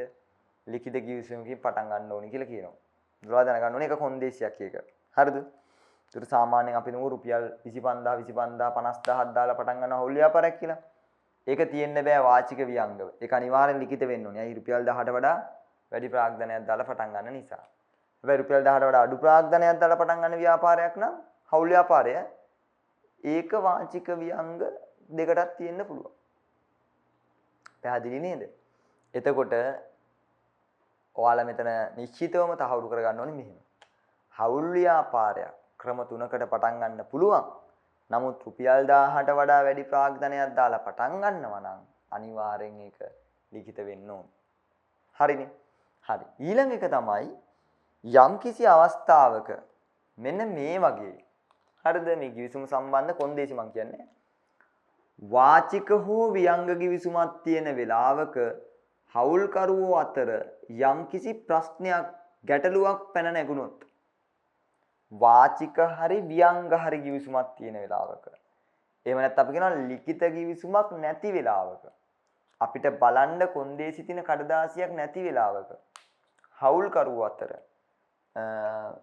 ගැටලුවක් ඇති වුණොත් අන්නේ ගැටලුව විසඳන්න ඕනි 1890 හවුල් ආඥා පනතේ 24 වගන්තියට අනුව. ඔයාලා පන්ති ඇතුලේ ඉගෙන ගත්තා. මොකද්ද? යම් හවුල්කරුවෝ අතර යම් කිසි ගැටලුවක් මතු වුණොත් ඒක විසඳන්න ඕනි මොන පනතට අනුවද? 1890 හවුල් ආඥා පනතේ 24 වගන්තිය ප්‍රකාරව. ඔන්න එතෙන්දී අපිට ආවා විශේෂ වගන්තියක්. මොකද්ද? 24 වගන්තිය. ඇත්තරම ළමයි 24 වගන්තිය මොකටද ඕනි වෙන්නේ? right. 24 වගන්තිය ඕනි වෙනවා මෙන්න මේ වගේ අවස්ථා දෙකකදී. මේ බලන්නකෝ. අපි දැන් කිව්වා හවුල්කරුවෝ අතර ලිඛිත කිවිසුමක් නැත්තම් හවුල්කරුවෝ අතර ලිඛිත කිවිසුමක් නැත්තම් ප්‍රශ්නයක් ආවොත් බලන්න කියලා නිශ්චිත සාක්ෂියක් තියෙන කිවිසුමක් නැහැ. ඊ වගේ වෙලාවක දැන් ඔයාලා හිතන්නකො මෙහෙම. දැන් හවුල්කරුවෝ අතර කිවිසුම තියෙන්නේ වාචිකව. හවුල්කරුවෝ දෙන්නෙක් අතර කියනවා. අතර කට වචනේ. එතකොට අතීතේ කට වචනෙන් ඇති කරගත්ත කිවිසුමක් එහෙම දෙයක් තිබ්බේ නැහැ කියලා අපිට අද කියන්න පුළුවන් නේ ඕනම් බොරුවට. මං එහෙම කිව්වේ නැහැ. මං එහෙම එකඟ වුණේ නැහැ කියලා කියන්න පුළුවන්. සාක්ෂි නැහැනේ. හැබැයි ලිඛිතෙක් එහෙම බෑනේ. ලිඛිතෙක් අපි අස්සම් කළ දිනවන පොරොන්දු වෙලා. එතනයි ප්‍රශ්නේ තියෙන්නේ. එහෙම ලිඛිතව අස්සම් කළ පොරොන්දු වෙලා නැත්තම් අපිට තියෙන්නේ වාචික හෝ ව්‍යංග කිවිසුමක් නා. අපි අතරේ ප්‍රශ්නයක් මතු වුණොත් අපිට ඒක විසඳන්න ඕනි වෙනවා 1890 හවුල් ආඥා පනතේ 24 වගන්තිය. right මොකද්ද? 1890 හවුල් ආඥා පනතේ 24 වගන්තිය. එතකොට 24 වගන්තිය ඕනි වෙන ප්‍රධානම අවස්ථාව පළවෙනි අවස්ථාව තමයි මොකද්ද? අපිට ලිඛිත කිවිසුමක් නැත්තම් එක. හැබැයි අපි හොඳට මතක තියාගන්න ඕනේ. ලිඛිත කිවිසුමක් නැති වෙලාවක විතරක්ම නෙවෙයි අපිට හවුල් ආඥා පනතේ 24 වගන්තිය ඕනි වෙන්නේ. අපිට ලිඛිත කිවිසුමක් තිබ්බත් ඒ වගන්තිය වැදගත් වෙන අවස්ථාවක් තියෙනවා. කොහොමද? ඔයාලා හිතන්න ළමයි අපිට ලිඛිත කිවිසුමක් තියෙනවා. හරිද? අපි අතර මේ ප්‍රශ්නේ මතුවුනේ හවුල්කරුවෝ අතර ප්‍රශ්නයක් ඇවිල්ලා තියෙනවා අලුත් හවුල්කරුවෙක් බඳවා ගැනීම සම්බන්ධයෙන්. හවුල්කරුවෝ 3 දෙනෙක් ඉන්නවා. දෙන්නෙක් කියනවා අලුත් හවුල්කරුව බඳව ගන්න අපි කැමතියි කියලා. එක්කෙනෙක් කියනවා අලුත් හවුල්කරුව බඳව ගන්න අපි කැමති නෑ කියලා. දැන් ඔන්න හවුල්කරුව අතර ප්‍රශ්නයක් ඇවිල්ලා. මොකද්ද? මේ අලුත් හවුල්කරුව බඳව ගන්නවද? මේ අලුත් හවුල්කරුව බඳව ගන්නේ නැද්ද කියලා. එතකොට දැන් ඔන්න අපිට ලිඛිත කිවිසුමක් තියෙනවා. අපි අපේ කිවිසුම අතරම් බලනවා හවුල්කරුවෙක් බඳව ගද්දි කී දෙනෙක් කැමති වෙන්න ඕනිද ඉන්න අයගෙන්. ඔන්න අපේ ලිඛිත කිවිසුමේ කොහෙවත් ඒ ගැන කියලා නැහැ. හවුල්කරුවෙක් බඳව ගද්දි හැමෝම කැමති වෙන්න ඕනි. එක්කෝ වැඩි ප්‍රමාණයක් කැමති වෙන්න ඕනි. එක්කෙනෙක් හරි කැමති වුණොත් හවුල්කරුවෙක් බඳව ගන්න පුළුවන්. අන්න ඒ වගේ මොකක්වත් කොන්දේසියක් අපේ මේ ලිඛිත කිවිසුමේ නැහැ. ඒ වගේ වෙලාවක ප්‍රශ්නයක් මතුවුණාත් ලිඛිත කිවිසුමක් තිබ්බත් පොතේ ඒ කිවිසුමට අනුව අපිට ප්‍රශ්න විසඳ ගන්න බෑනේ. ඇයි අපි ගාව ලිඛිත කිවිසුමක් තියෙනවා තමයි. නමුත් ඒ ලිඛිත කිවිසුම ඇතුලේ නැහැ අපිට මේ ප්‍රශ්නේ විසඳ ගන්න ඕනි විදිය. හේතුව මොකද? අපේ කිවිසුමේ හවුල්කරුවන්ට හවුල්කරුවෝ අලුත් හවුල්කරුවෙක් බඳවා ගැනීම සම්බන්ධයෙන් කිසිම කොන්දේසියක් ඇතුළත් කරලා නැහැ. අන්න එහෙනම් අපිට 24 වගන්තිය වැදගත් වෙන තව අවස්ථාවක. කොහොමද? ලිඛිත කිවිසුමක් තිබ්බත් කිවිසුමේ නැති කරුණක් සම්බන්ධයෙන් ගැටලුවක් ආවොත් ඒත් අපිට ඒ ගැටලු විසඳ ගන්න වැදගත් වෙන්නේ මොන වගන්තියද? පනතේ 24 වගන්තිය.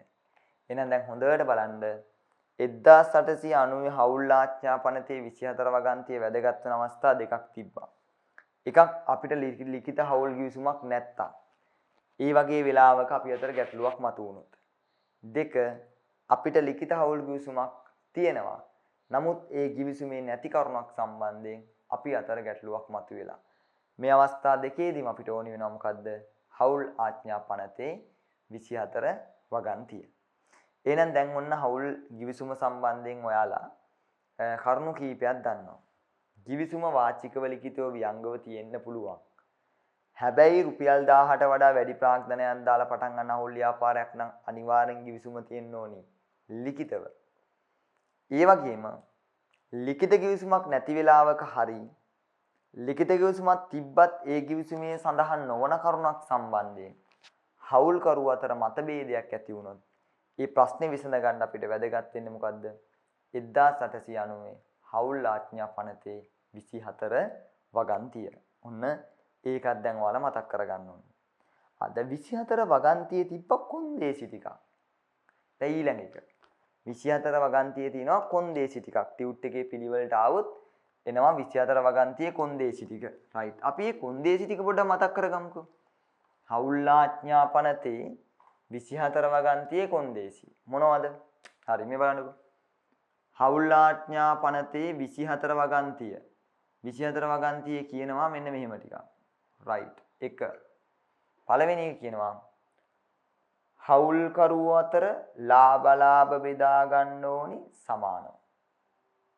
ඒ වගේම හවුල් ව්‍යාපාරය නවත්තන වෙලාවක හවුල් ව්‍යාපාරයේ ඉතිරිවන සල්ලි ප්‍රාග්ධනය වෙන යම් වත්කමක් තියෙනවා නම් ඒක හවුල්කරුවෝ සමානව බෙදා ගන්න ඕනේ. මොන පළවෙනි එක. දැන් ඒක මොකද්ද? ලාභ අලාභ සමානව බෙදා ගන්න ඕනේ. හරි. දෙවෙනි එක. දෙවෙනි එක කියනවා හවුල් ව්‍යාපාරයේ කිසිම හවුල්කරුවෙක්ට බෑ තමන් හවුල් ව්‍යාපාරයට යොදන ප්‍රාග්ධනයට පොලියක් ගන්න. එහෙනම් දෙවෙනි එක මොකක්ද කියන්නේ? ප්‍රාග්ධනයට පොලි නැහැ. හරි. තුන්වෙනි එක මොකද්ද? ප්‍රාග්ධනයට අමතරව හවුල්කරුවෙක් හවුල් ව්‍යාපාරයට ණයක් දුන්නොත්, අත්තිකාරමක් දුන්නොත් ඒකට හවුල්කරුවෙක්ට පුළුවන් 100%ක පොලියක් අය කරන්න. රයිට්? 100%ක පොලියක් අය කරන්න පුළුවන්. ඊළඟට කියනවා හවුල් ව්‍යාපාරයේ කිසිම හවුල්කරුවෙක්ට හවුල් ව්‍යාපාරයෙන් වේතන ගන්න බෑ. හවුල් ව්‍යාපාරයේ කිසිම හවුල්කරුවෙක්ට හවුල් ව්‍යාපාරයෙන් වැටුපක් ගන්න බෑ. හවුල් ව්‍යාපාරයේ ඉන්න කිසිම හවුල්කරුවෙක්ට බෑ කොහොම කරන්නද? හවුල් ව්‍යාපාරයෙන් වැටුපක් ගන්න. තේරුණාද? ඒකත් උන මතක තියාගන්න. ඊට පස්සේ කියනවා හවුල් ව්‍යාපාරයේ කටයුතු වලට කළමනාකරන කටයුතු වලට සියලුම හවුල්කරුවන්ට සහභාගී වෙන්න අයිතියක් තියෙනවා. කිසිම හවුල්කරුවෙක්ට කියන්න බෑ ඔයා ඉන්න එපා කියලා. ඕනම හවුල්කරුවෙක්ට හවුල් ව්‍යාපාරයේ කළමනාකරන කටයුතු වල සහභාගී වීම පූර්ණ අයිතියක් තියෙනවා. පැහැදිලිද? right. ඊට අමතරව 6 අලුතෙන් හවුල්කරුවෙක් ගන්නවා නම් ඉන්න හවුල්කරුවෝ හැමෝම එකඟ වෙන්න ඕන. හොඳට මතක තියාගන්න නම් මොකද්ද? අලුත් හවුල්කරුවෙක් ගන්නකොට ඉන්න හැමෝම එකඟ වෙන්න ඕන. අලුත් හවුල්කරුවෙක් ගන්නකොට ඉන්න හැමෝම කැමති වෙන්න ඕනි. එක්කෙනෙක් හරි අකමැති නම් අලුත් හවුල්කරුවා ගන්න බෑ. 7 වෙනි එක. හවුල් ව්‍යාපාරය වෙනුවෙන් ළමයි හවුල්කරුවෝ අතරින් එක හවුල්කරුවෙක් හවුල් ව්‍යාපාරයේ වියදමක් තමන්ගේ පෞද්ගලික මුදලින් දරලා තියෙනවා නම් හවුල් ව්‍යාපාරය පොදුවේ දරන්න ඕනි වියදමක් හවුල්කරුවෙක් පෞද්ගලිකව කරලා තියෙනවා නම් ඒ සල්ලි හවුල් ව්‍යාපාරය ආපහු එහාට දෙන්න ඕන. රයිට්? මම මේ කරලා තියෙනවා නිසා ටක් ටක් ගාලා මතක් කරන්නේ. එහෙනම් තනිව දරන වියදම් හවුල විසින් ගෙවිය යුතුයි. රයිට්? හවුල්කරුවෝ තනියම දරන වියදම් හවුල් ව්‍යාපාරේ නැවතයාලට දෙන්න ඕනේ. 7යි. 8. හවුල් ව්‍යාපාරයේ ගිණුම් පොත් ඔක්කොම තියෙන්න ඕනේ ප්‍රධාන කාර්යාලේ. හවුල් ව්‍යාපාරයේ ගිණුම් පොත් කොහෙවත් තියෙන්න බෑ. ඒක අනිවාර්යෙන් තියෙන්නේ කොහෙද? ප්‍රධාන කාර්යාලේ. තනි හවුල්කරුවන්ගේ ගෙවල් වල හවුල් ව්‍යාපාරයේ ගිණුම් පොත් තියාගන්න බෑ. ගිණුම් පොත් ප්‍රධාන කාර්යාලයේ තියන්න ඕනි. ඒ වගේම ඕනම හවුල්කරුවෙක්ට ඒ ගිණුම් පොත්පත්වල පිටපත් ගන්න පුළුවන්. ඒවා පරීක්ෂා කරලා බලන්නත් පුළුවන්. right. තව එකක් කියනවා 9. 9 කියනවා හවුල් ව්‍යාපාරයේ ගන්න සාමාන්‍ය තීරණයක් නම් ඒ හවුලේ දැනට ඉන්න හවුල්කරුවෝ අතරින් බහුතරයක් ඒකට කැමති වුණා නම් ඇති. හැබැයි හවුල් ව්‍යාපාරයේ විශේෂ තීරණයක් ගන්නවා නම් හවුල් ව්‍යාපාරේ නම වෙනස් කිරීම වගේ දෙයක්. ඒ වගේ විශේෂ තීරණයක් ගන්නවා නම් බහුතරය කැමතිලා බෑ. සියලු දෙනා කැමති වෙන්න ඕන. මොකද්ද ඒ බහුතරය සහ සියලු දෙනා කතාව? ඔයාලා හිතන්නකෝ හවුල් ව්‍යාපාරේ ඉන්නවා කියලා හවුල්කරුවෝ 4ක්. 4න් 3 දෙනෙක් කැමතියි කියන්නේ බහුතරයක් කැමතියි. හවුල් ව්‍යාපාරේ ඉන්නවා කියලා හිතන්නකෝ 5ක්. 5න් 3ක් කැමතියි කියන්නේ බහුතරයක් කැමතියි. 5න් භාගයක් කියන්නේ 2මාරන්නේ. 3ක් කැමති කියන බහුතරයක් කැමතියි. හවුල් ව්‍යාපාරේ 6 දෙනෙක් ඉන්නවා කියන හවුල්කරුවෝ. 6 දෙනාගෙන් 3 දෙනෙක් කිව්වොත් භාගයයිනේ. 4 දෙනෙක් මේ වැඩේට එකඟයි නම් ඔන්න බහුතරයක් කැමතියි.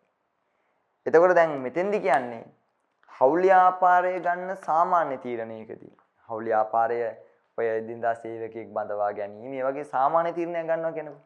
එතකොට ඔක්කොම හවුල්කරුවෝ කැමති වෙන්න ඕනේ නැහැ. එක්කෙනෙක් දෙන්නෙක් විරුද්ධ වුණාට බහුතරය කැමති නම් අපිට සාමාන්‍ය තීරණයක් ගන්න පුළුවන්. හැබැයි හවුල් ව්‍යාපාරයක විශේෂ තීරණයක් ගන්නකොට හවුල් ව්‍යාපාරේ නම වෙනස් කිරීම, හවුල් ව්‍යාපාර නවත්තමුද, අන්න ලාභ අනුපාතය වෙනස් කිරීම, එයාලා ලාභය බෙදා ගන්න අනුපාත වෙනස් කිරීම. එහෙම දෙයක් කරනවා නම් මොකද්ද වෙන්න ඕනේ? එහෙම දෙයක් කරනවා නම් හවුල්කරුවන්ගෙන් බහුතරයක් නෙවෙයි හැමෝම කැමති වෙන්න ඕනේ. පැහැදිලිද? එහෙනම් මේ තමයි පුතේ 24 වගන්තියේ තියෙන කොන්දේසි ටික. දැන් ඔයාලා ගතේ ටියුට් එක තියෙනවා නම් ටියුට් එකේ හොඳට බලන්න 24 වගන්තියේ කොන්දේසි ටික එකින් එක. ඊට පස්සේ ඒ වගේම මම ඔයාලට කිව්වා වගේ වැදගත්යන් සලකුණු කරගන්න කියලා. එතකොට කවුරු හරි 24 වගන්තිය උගන්වනකොට පන්තියේ හිටියේ නැත්තම් හෝ 24 වගන්තිය ඔයාලට කියලා නැත්තම් ඔන්න 24 වගන්තිය සම්බන්ධයෙන් ඔයාලා දැන් ඉගෙන ගත්තා. මොකද 24 වගන්තිය කිව්වේ? යම්කිසි හවුල් ව්‍යාපාරයක ලිඛිත කිවිසුමක් නැත්තම් ඒ හවුල් ව්‍යාපාරය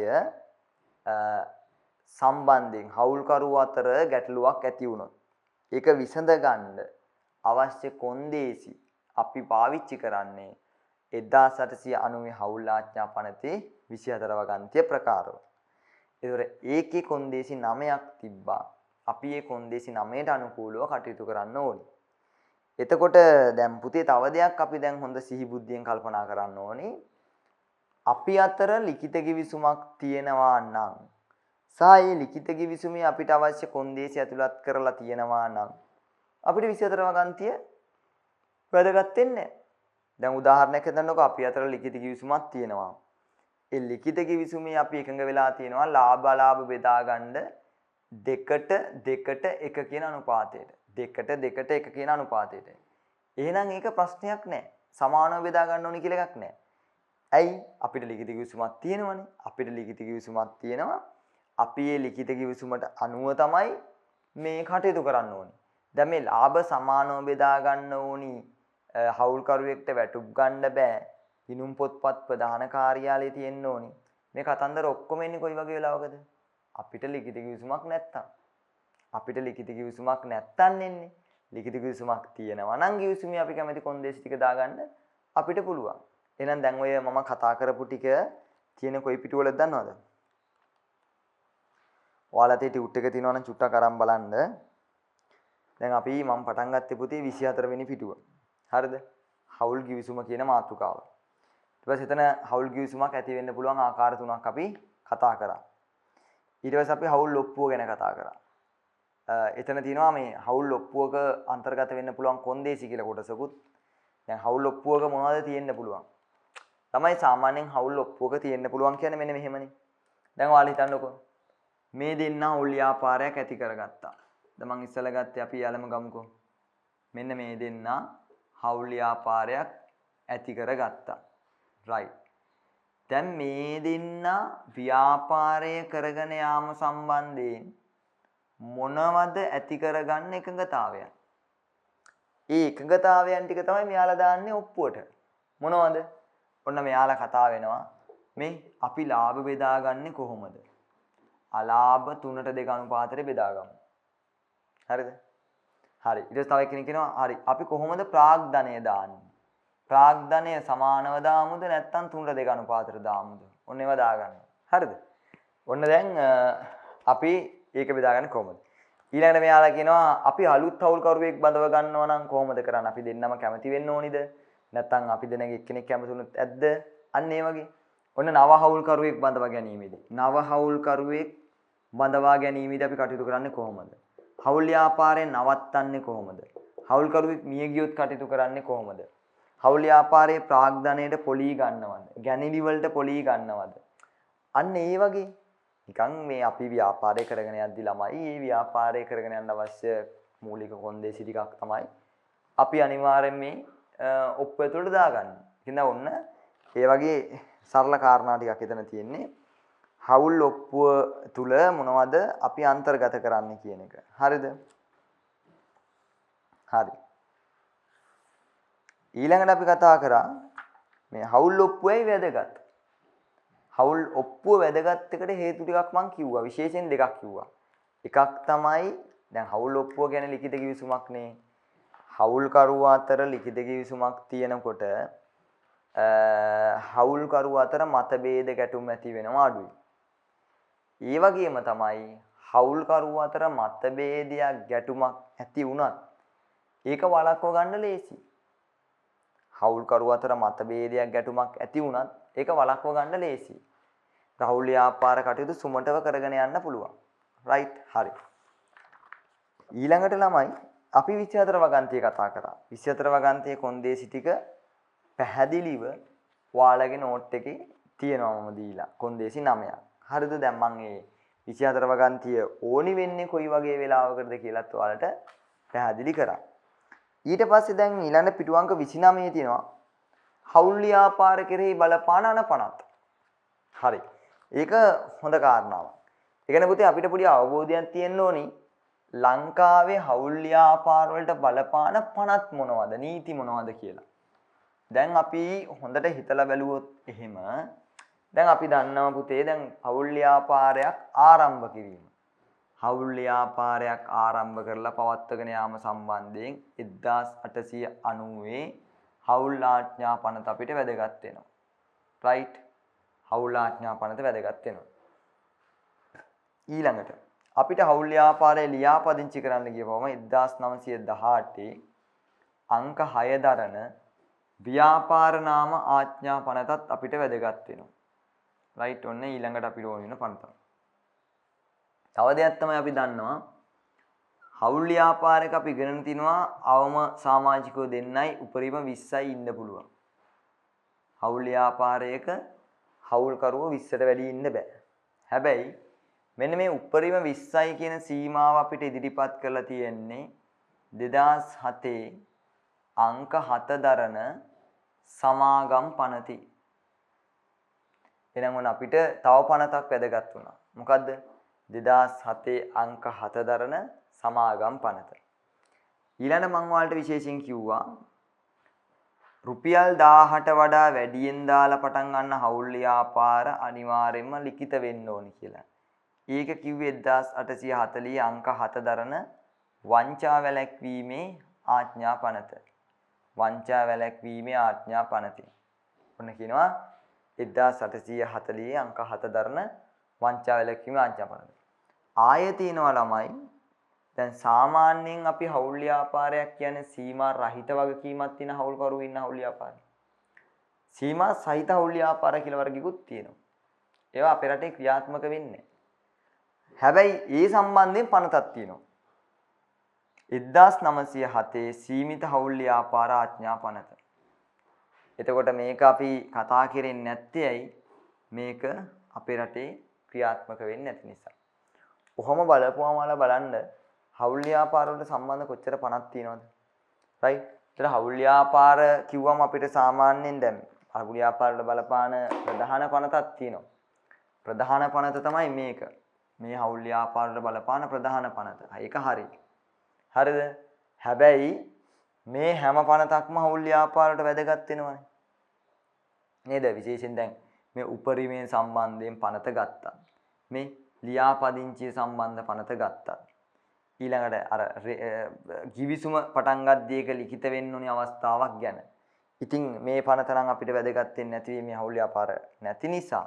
හැබැයි අර අනිත් පනත් ටික අපිට මේ මාතෘකාවේදී බේවින් වැදගත් වෙනවා. බලන්න මම පිටු අංක 29 දී එක දීලා තිනවා මෙහෙම. හවුල් ව්‍යාපාර කෙරෙහි බලපාන පනත් 1890 හවුල් ව්‍යාපාර ආඥා පනත හවුල ආරම්භීම පවත්වාගෙන යාම සහ විසුරුව හැරීමට අදාළ මූලික නීතිමය ප්‍රතිපාදන මෙන්ම හවුල් ඔප්පුවක් නොමැති අවස්ථාවක් කටයුතු ආකාරය දැක්වීම. 1840 අංක 7 දරන වංචා වැළැක්වීම ආඥා පනත. රුපියල් 1000ට වඩා වැඩි ආරම්භක ප්‍රාග්ධනයක් ඇතිව හවුල් ගිවිසුම ලිඛිත විය යුතු බව දැක්වීම. 2007 අංක 7 දරන සමාගම් පනත. උපරිම හවුල්කරුවන් සංඛ්‍යාව 20කට සීමා කිරීම. 1918 අංක 6 දරන ව්‍යාපාර නාම ලියාපදිංචි කිරීමේ ආඥා පනත.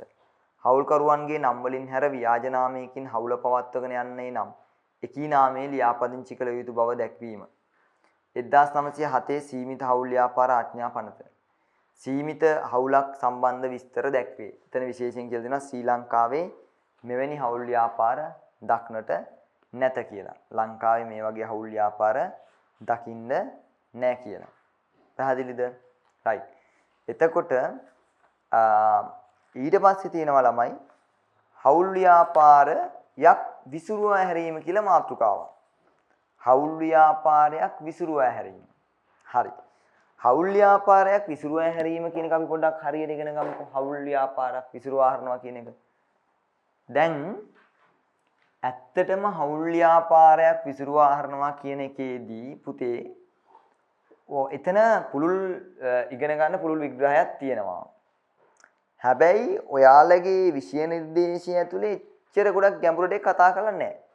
මම නමුත් මේ මූලික කාරණාව සම්පූර්ණයෙන් පැහැදිලි කරන්න ඒකෙන් අපි අවශ්‍ය ටික විතරක් ගමු.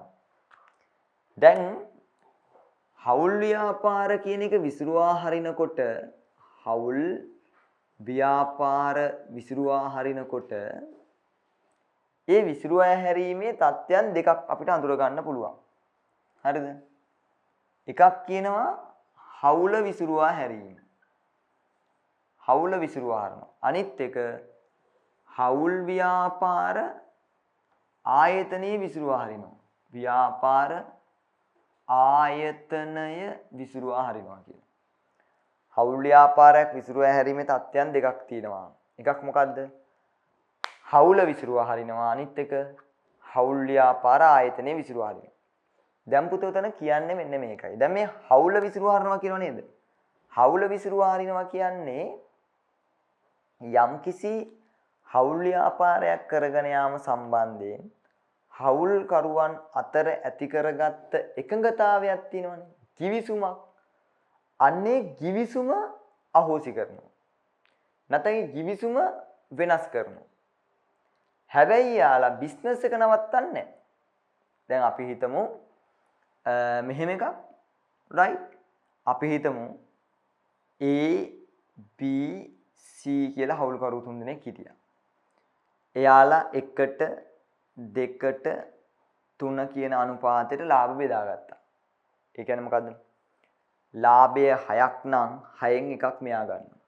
මෙයා 2යි මෙයා 3යි. හරිද? ඔන්න දැන් එයාලගේ හවුල් ව්‍යාපාරට අලුත් හවුල්කරුවෙක් කියනවා. D කියලා.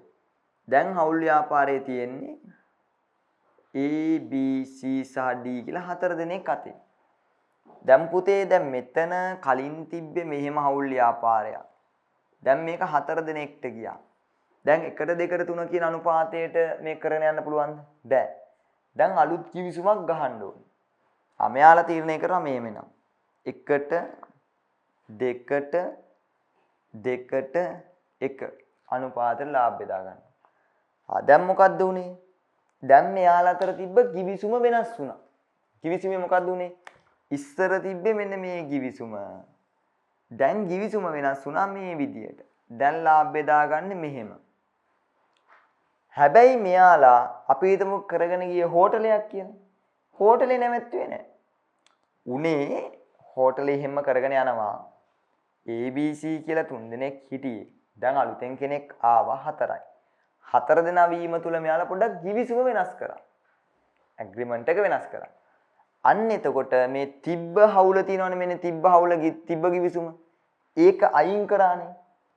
ඒකට කියනවා හවුල විසිරුවා හරිනවා කියලා. එහෙනම් හවුල විසිරුවා හරින වෙලාවක හොඳට මතක තියාගන්න බිස්නස් එක නවත්තන්නේ නැහැ. බිස්නස් එක කරගෙන යනවා. දැන් අපි යමු හවුල් ව්‍යාපාර ආයතනයේ විසිරුව හැරීම කියන එකට. හරි මේ බලන්නකෝ. A B C කියලා 3 දෙනෙක් ඉන්නවා. 1ට 2ට 3 අනුපාතයට ලාභ බෙදාගත්තා. මෙයාලා කරගෙන ගියේ පුතේ හෝටලයක්.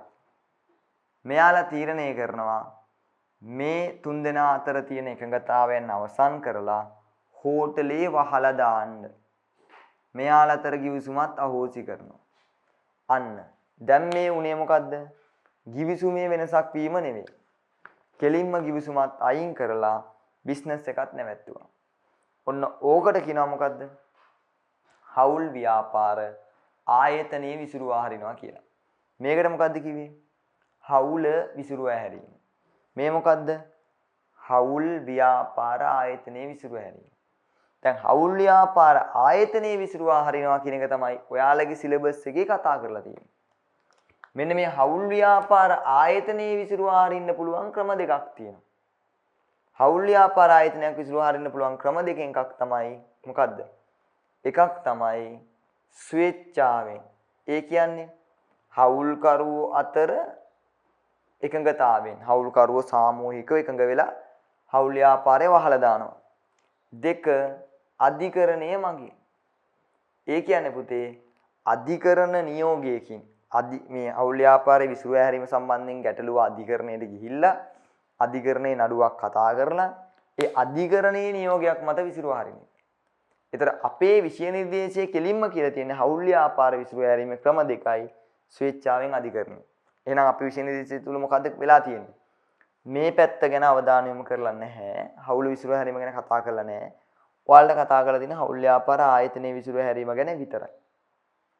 නමුත් ඔය පරණ ප්‍රශ්න පත්‍රයම ගත්තම හවුල විසිරුවා හැරීම ගැන අහපු අවස්ථා නැතුවම නෙවෙයි. හරිද? නමුත් අපේ නව නිර්දේශය ඇතුලේ ඒ ගැන කතා කරලා නෑ. ඉතින් අපි මේ පැත්ත නිකන් ඉගෙන ගන්න දැන් දැනගන්න මෙහෙම දෙයක් තියෙන හින්දා දැනගන්න මම ඔයාලට කිව්වේ. ඔයාලා මේක පාඩම් කරා නම් හරි. මොකද්ද? හවුල් ව්‍යාපාර ආයතනයක් විසිරුවා හරින්න පුළුවන් ක්‍රම දෙකක් තියෙනවා. ස්වේච්ඡාවෙන් සහ අධිකරණය මගින්. මම චුට්ටක් බලන්නම් මට මතකයි පාස් පේපර්ස් ප්‍රශ්නයක් තිබ්බා.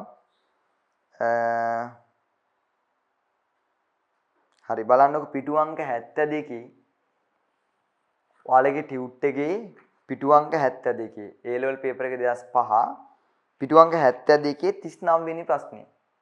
39 වෙනි ප්‍රශ්නේ කියනවා මෙහෙම. A සහ B විසින් හවුල් ව්‍යාපාරයක් පවත්වාගෙන යයි. මෙම හවුල සඳහා C නැමැති නව හවුල්කරුවෙක් ඇතුළත් කර ගන්නා ලදී. මෙහිදී A හා B අතර පැවති හවුල විසිරුවා හැරිය යුතුයද? උත්තර දෙකක් තියෙනවා ඔව් නැත කියලා. එතන මොකක්ද කියන්නේ? A සහ B විසින් හවුලක් කරගෙන ගියා. C අලුතෙන් එනවා. එතන A සහ B අතර තිබ්බ හවුල විසිරුවා හරින්න ඕනද කියලා අහන්නේ. ඉතින් උත්තරේ මොකද්ද? ඔව් A B C වගේ නේ එතනත් A සහ B නිදලා තියෙන අලුතෙන් C ඇවිල්ලා අර D ආවා වගේ හවුල විසිරුවා හරින්න ඕනේ. හවුල ව්‍යාපාර ආයතනයේ විසිරුවා හරින්න ඕනේ කියලා නෙමෙයි අපි කියන්නේ. අපි කියන්නේ මොකද්ද? හවුල විසිරුවා හරින්න ඕනේ කියලා. පැහැදිලිනේ? right. එහෙමනම් ඔන්න ඔයාලා දැන් හවුල් ව්‍යාපාරයක් විසිරුවා හැරීම කියන එක. ඔයාලගේ ටියුට් එක ගත්ත පිටු අංක 30 අපි ඉගෙන ගන්න ඕනේ කතන්දරේ තමයි ඔය දැන් ඉගෙන ගත්තේ. මොකද්ද? හවුල් ව්‍යාපාර විසිරුවා හරිනවා කියන එක. හවුල් ව්‍යාපාරයක් විසිරුවා හරිනවා කියන එක. පැහැදිලි නේද? හරි. එතකොට ඔයාලා හොඳට මතක තියාගන්න අපේ නිර්දේශය ඇතුලේ මේ හවුල විසිරුවා හැරීම කියන එක ගැන කතා කරන්නේ නැති නිසා ඒක ඉගෙන ගන්න තමන්ගේ දැනුමට තියාගන්න. නමුත් මේක තමයි අපි පාඩම් කරගන්න ඕනි. මොකද්ද? හවුල් ව්‍යාපාරයක් විසිරුවා හරින ක්‍රම දෙකයි. එකක් ස්විච්චාවෙන් අනිත් එක මොකද්ද? අධිකරණය මගින්. එකක් මොකද්ද හවුල් ව්‍යාපාර ආයතනයක් විසිරුවා හරීමේ ක්‍රම දෙකයි. ස්විච්චාවෙන් අධිකරණය මගින් කියන ක්‍රම දෙක. ඒකත් හරිනේ. හරි. ඊට පස්සේ ඔයාලගේ පිටු අංක 31 පුතේ හවුල් ව්‍යාපාරයි තනි පුද්ගල ව්‍යාපාරයි අතර සමානකම් සහ අසමානකම් සංසන්දනය කරන්න දීලා තියෙනවා. ඇතරම දැන් සමානකම් ගත්තොත් නම් මේ දෙන්නගේ මේ දෙන්නම නෛතික අපි දෙන්නම ගත්තොත් වගකීම අසීමිත ව්‍යාපාර. මේ දෙන්නටම අඛණ්ඩ පැවැත්මක් නැහැ. මේ ව්‍යාපාර වර්ග දෙකටම නෛතික පුද්ගල භාවයක් ඇත්තරම නැහැ. මේ දෙන්නගේම ලියාපදිංචි අනිවාර්ය නැහැ. ඒ වගේම ලියාපදිංචි විධිවිධාන එක හා සමානයි. වෙනස්කම් ගත්තොත් මොනවද තියෙන්නේ? තනි පුද්ගල ව්‍යාපාරයක අවම සහ උපරිම සමාජිකයන් සංඛ්‍යාවත් එකයි. හවුලක හැබැයි අවම 2යි උපරිම 20යි. තනි පුද්ගල එකක තීරණ ගන්නේ ස්වාධීනව තනියම හවුල් තනි ව්‍යාපාරිකයා. හවුල් ව්‍යාපාරයක සාමූහික තීරණ ගන්නේ. තනි පුද්ගල ව්‍යාපාරයක තනියම ලාභ භුක්ති විඳිනවා. හවුලක ලාභ බෙදිලා යනවා. තනි පුද්ගල ව්‍යාපාරයක වගකීම තනියම දරනවා. හවුලක හවුල්කරුවන් සාමූහික වගකීමකට බැඳෙනවා. තනි පුද්ගල ව්‍යාපාරේ විසිරුවා හරින්නේ එක්කනයි. එයාලා Tamanට ව්‍යාපාරය ඇති වුනහම අවසන් කරනවා. හැබැයි හවුල් ව්‍යාපාරයක හවුල්කරු ගොඩක් ඉන්න හින්දා හවුල් ව්‍යාපාරයක් නම් විසිරුවා හැරීම කියන එක වෙන්න පුළුවන්. හරිද? එතකොට ඒ ටිකත් හරිනේ. එහෙනම් ඔන්න හවුල් ව්‍යාපාර අතර සමානකම් මොනවද? අසමානකම් මොනවද? ඒ වගුවත් අපි ඔයාලත් එක්ක කතා කරන්න ඇති. අන්තිම පිටුවේ තියෙනවා පුතේ හවුල් ව්‍යාපාර සම්බන්ධ 32 පිටුවේ හවුල්කරුවෝ වර්ග ටිකක් ගැන. හරි. දැන් මෙතන ඔය හවුල්කරුවෝ වර්ග ටික කියන එක පුතේ හොඳට ඔයාලා මතක තියාගන්න ඕනි. දැන් ඔය ගොඩාක් වෙලාවට දැන් අපි 13 වසරේ අයියලා අක්කලාගෙන් ඇහුවත් ගොඩක් අයට එකපාරටම ඔය හවුල්කරුවෝ වර්ග ටිකේ ලක්ෂණ එහෙම කියන්න බෑ. හරිද? ඒ කියන්නේ ළමයි ඔක කොච්චර පාඩම් කරත් ළමයිට හවුල්කරුවෝ වර්ග වෙන් කළ අඳුර ගැනීමේ හැකියාව ටිකක් අඩුයි. ඉතින් ඒක අර තර්කානුකූල පදනමක් මත පාඩම් නොකරන හින්දා වෙන්න පුළුවන්. හරිද? හරි තර්කයක් එක්ක පාඩම් කරොත් හවුල් ව්‍යාපාරයක ඉන්න හවුල්කරුවෝ වර්ග අපිට බොහොම පහසුවෙන් වෙන වෙනම අඳුර ගන්න පුළුවන්. තේරුණාද? right. අපි මේක වෙන් කරලා ගමුකෝ මෙහෙම. හරි. දැන් මුලින්ම පුතේ වාලා බලන්න ඕනේ මේක පාඩම් කරනකොට හවුල්කරුවෝ වර්ග කීයක් ගැන ඉගෙන ගන්න තියෙනවා. අපිට ඉගෙන ගන්න තියෙනවා මෙන්න මෙහෙම. මම ටිකක් ළඟින් යන සමාන ගති ගුණ තියෙන කට්ටිය වෙන වෙන කරලා ලියන්නම්. හරිද? බලන්න. මුලින්ම අපිට ඉගෙන ගන්න තියෙනවා සාමාන්‍ය හවුල්කරු. හරිද? ඊළඟට අපිට ඉගෙන ගන්න තියෙනවා සක්‍රීය හවුල්කරු. ඊළඟට අපිට ඉගෙන ගන්න තියෙනවා ප්‍රමුඛ හවුල්කරු. හරි. ඔය තුන් දෙනාගේ ගතිගුණ යම් මට්ටමකින් අපිට සමාන කරලා ඉගෙන ගන්න පුළුවන්. ඒ ළඟ යන ගතිගුණ ටිකක් තියෙනවා. දෙවෙනි එක බලන්නකෝ. ඊළඟට ඉන්නවා නිදන හවුල්කරු. ඊළඟට ඉන්නවා නිහඬ හවුල්කරු. ඊළඟට ඉන්නවා රහස්‍ය හවුල්කරු. right. මේ ටික දෙනා ගත්තොත් ඒ තුන් දෙනාගේ ගතිගුණත් ළඟින් යනවා පොඩි වෙනස්කම් ටිකක් තියෙනවා. ඊළඟට ඉන්නවා ආරූඪ හවුල්කරු. ඊට පස්සේ ඉන්නවා නාම මාත්‍ර හවුල්කරු. හරි. මෙන්න මෙහෙම. එතකොට හවුල්කරුවෝ 7යි 8ක් ගැන කියන්නේ. හරිද? 7යි 8යි. දැන් හවුල්කරුවෝ 8 දෙනෙක්ගේ ගති ලක්ෂණ අපි පාඩම් කරගන්න බෑ. හවුල්කරුවෝ 8 දෙනෙක්ගේ ගති ලක්ෂණ පාඩම් කරගන්න ඕනේ. ඒකනේ ඔය පිටුවේදී අපිට හම් වෙන අභියෝගේ. බලන්න ඔයාලගේ ටියුට් එකේ මොකද්ද පිටු අංකය කියලා. පිටු අංක 32. හරිද? හවුල්කරුවන් 8 දෙනෙක්ගේ ගති ලක්ෂණ පාඩම් කරගන්න ඕනේ. මම ඕවරෝල් ලේසි ක්‍රමයක් කියලා දෙන්නම්.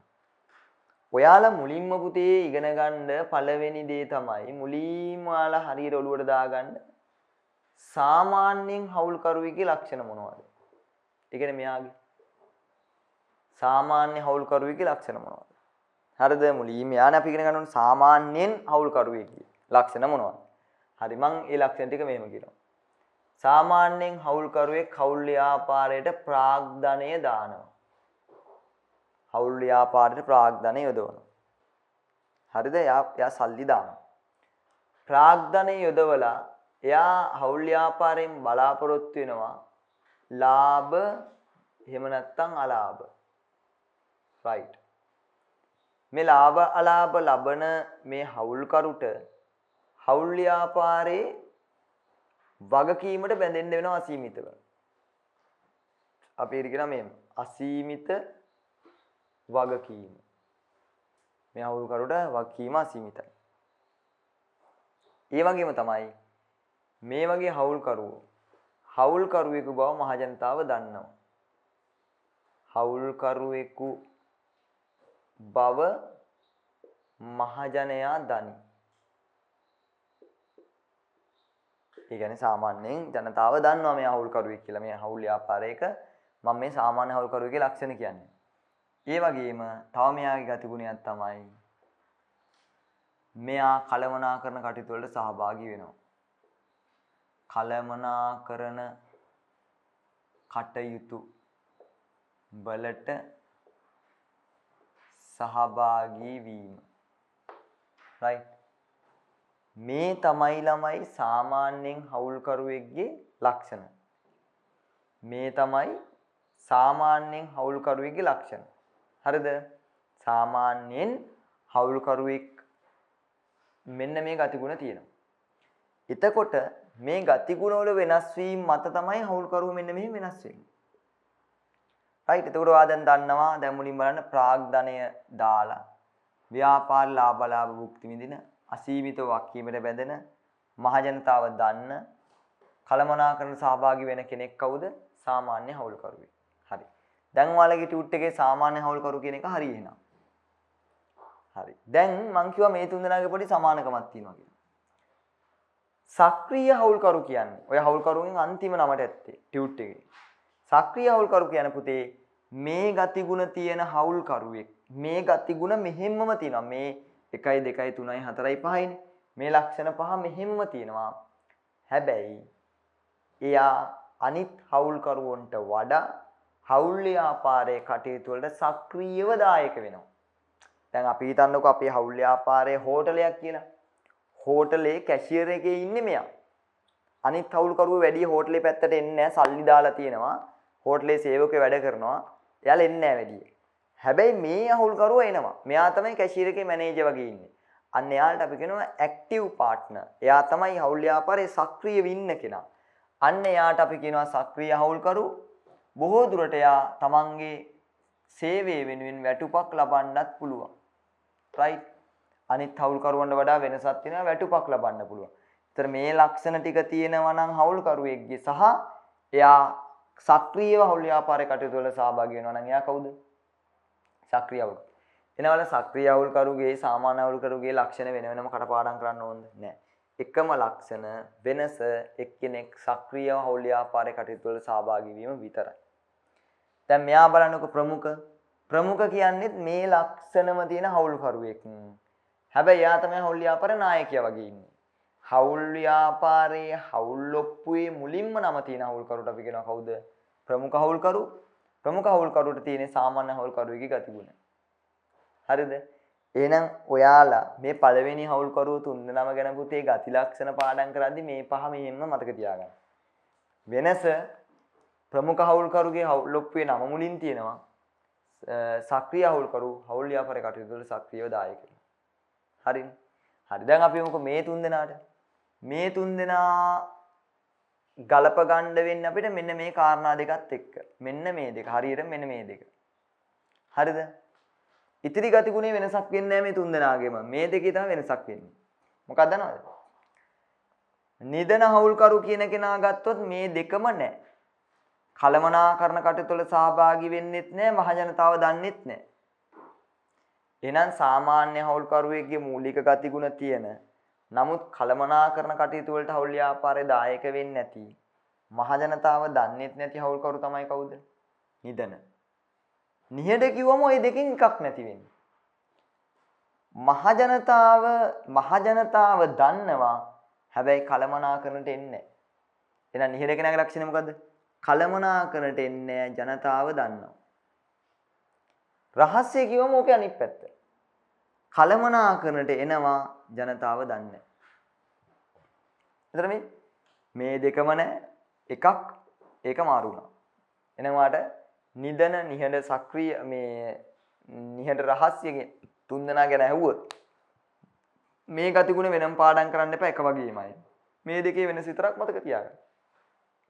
පැහැදිලිනේ?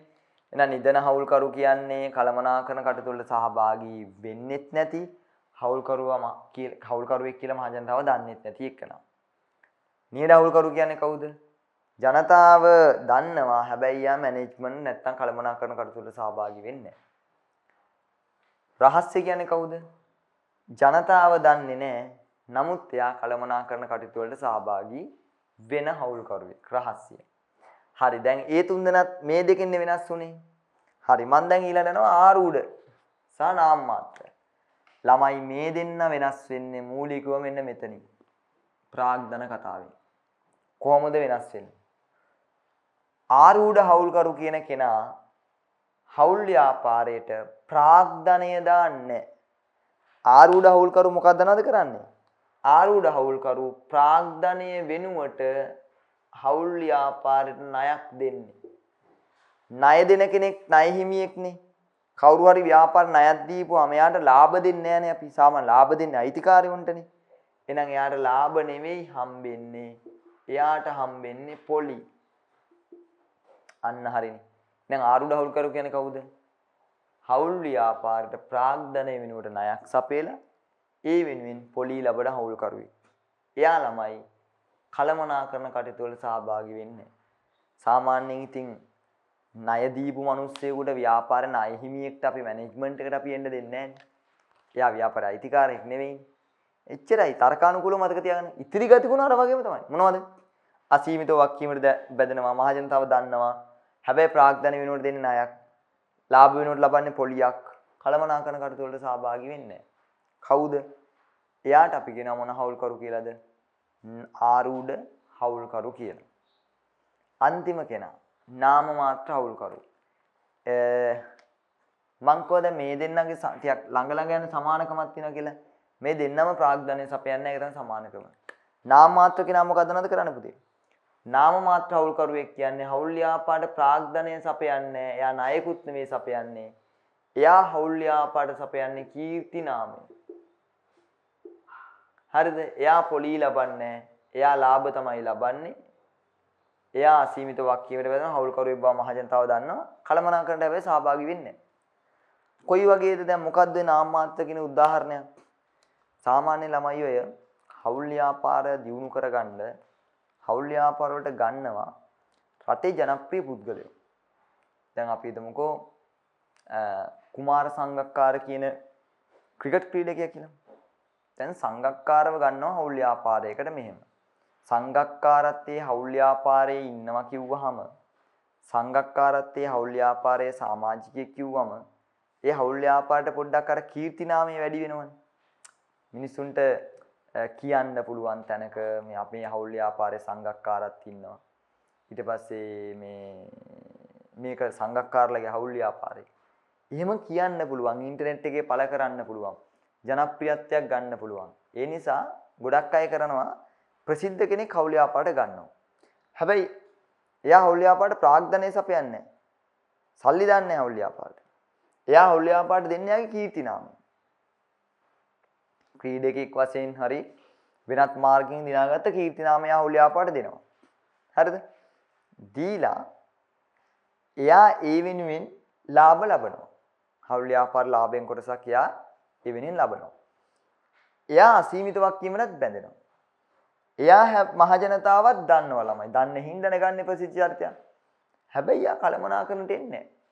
ගොඩක් වෙලාවට දැන් අපි තුමු මම ඔය කියපු දේ ක්‍රිකට් ක්‍රීඩකයෙක්ම ගත්තම යාට කලමනාකරණයට එන්න වෙලාවක් නැහැනේ. රටේ ජනප්‍රිය කීර්ති නාමයක් තියෙන පුද්ගලෙක් වුණාම එයාට කලමනාකරණ කටයුතු වලට සහභාගී වෙන්න වෙලාවක් නැහැ. ඒ නිසා යාව කලමනාකරණ කටයුතු වලට ගන්නෙ නැහැ, එන්නේ නැහැ. හැබැයි යා කීර්ති නාමය සපයනවා. සල්ලි දාන්නේ. ලාභ භුක්ති විඳිනවා, අසීමිත වක්කීමේ බැඳෙනවා, හවුල් කරුවේ බව මහින් තව දන්නවා. හරි. ඒ කවුද? ඒ තමයි නාම මාත්‍ර හවුල් කරු. එහෙනම් දැන් ඔයාලා හොඳ ළමයි වගේ මේ 8 හරි තිතට පාඩම් කරගන්න. උඩින් පල්ලෙන් නෙමෙයි හරියට පාඩම් කරගන්න. කොහොමද? මුලින්ම ඔයා මතක තියාගන්න හවුල් කරුවෝ වර්ග කීයක් හිටියද කියලා. ඒ 8ක් හිටියා කියලා දන්නවනේ දැන්. ඒ 8 මම බෙදුවේ 3යි 3යි 2යි. පළවෙනි තුන්දෙනා කවුද ගත්තේ? සාමාන්‍ය හවුල්කරු, සක්‍රීය හවුල්කරු, ප්‍රමුඛ හවුල්කරු. තුන්දෙනාගේම ගතිගුණ මොකද උනේ? එකම එක සමානයි. වෙනස මොකද්ද? සාමාන්‍ය හවුල්කරුට සාපේක්ෂව තමයි ඉතිරි ඔක්කොම අපි බැලුවේ.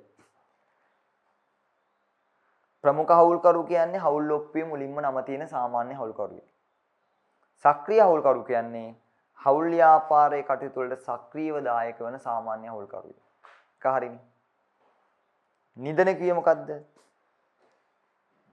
හවුල් ව්‍යාපාරයේ කටයුතු වලට කළමනාකරණ කටයුතු වලට සහභාගී වෙන්නෙත් නැති මහ ජනතාව දන්නෙත් නැති හවුල්කරු. නිහඬ කිව්වේ කවුද?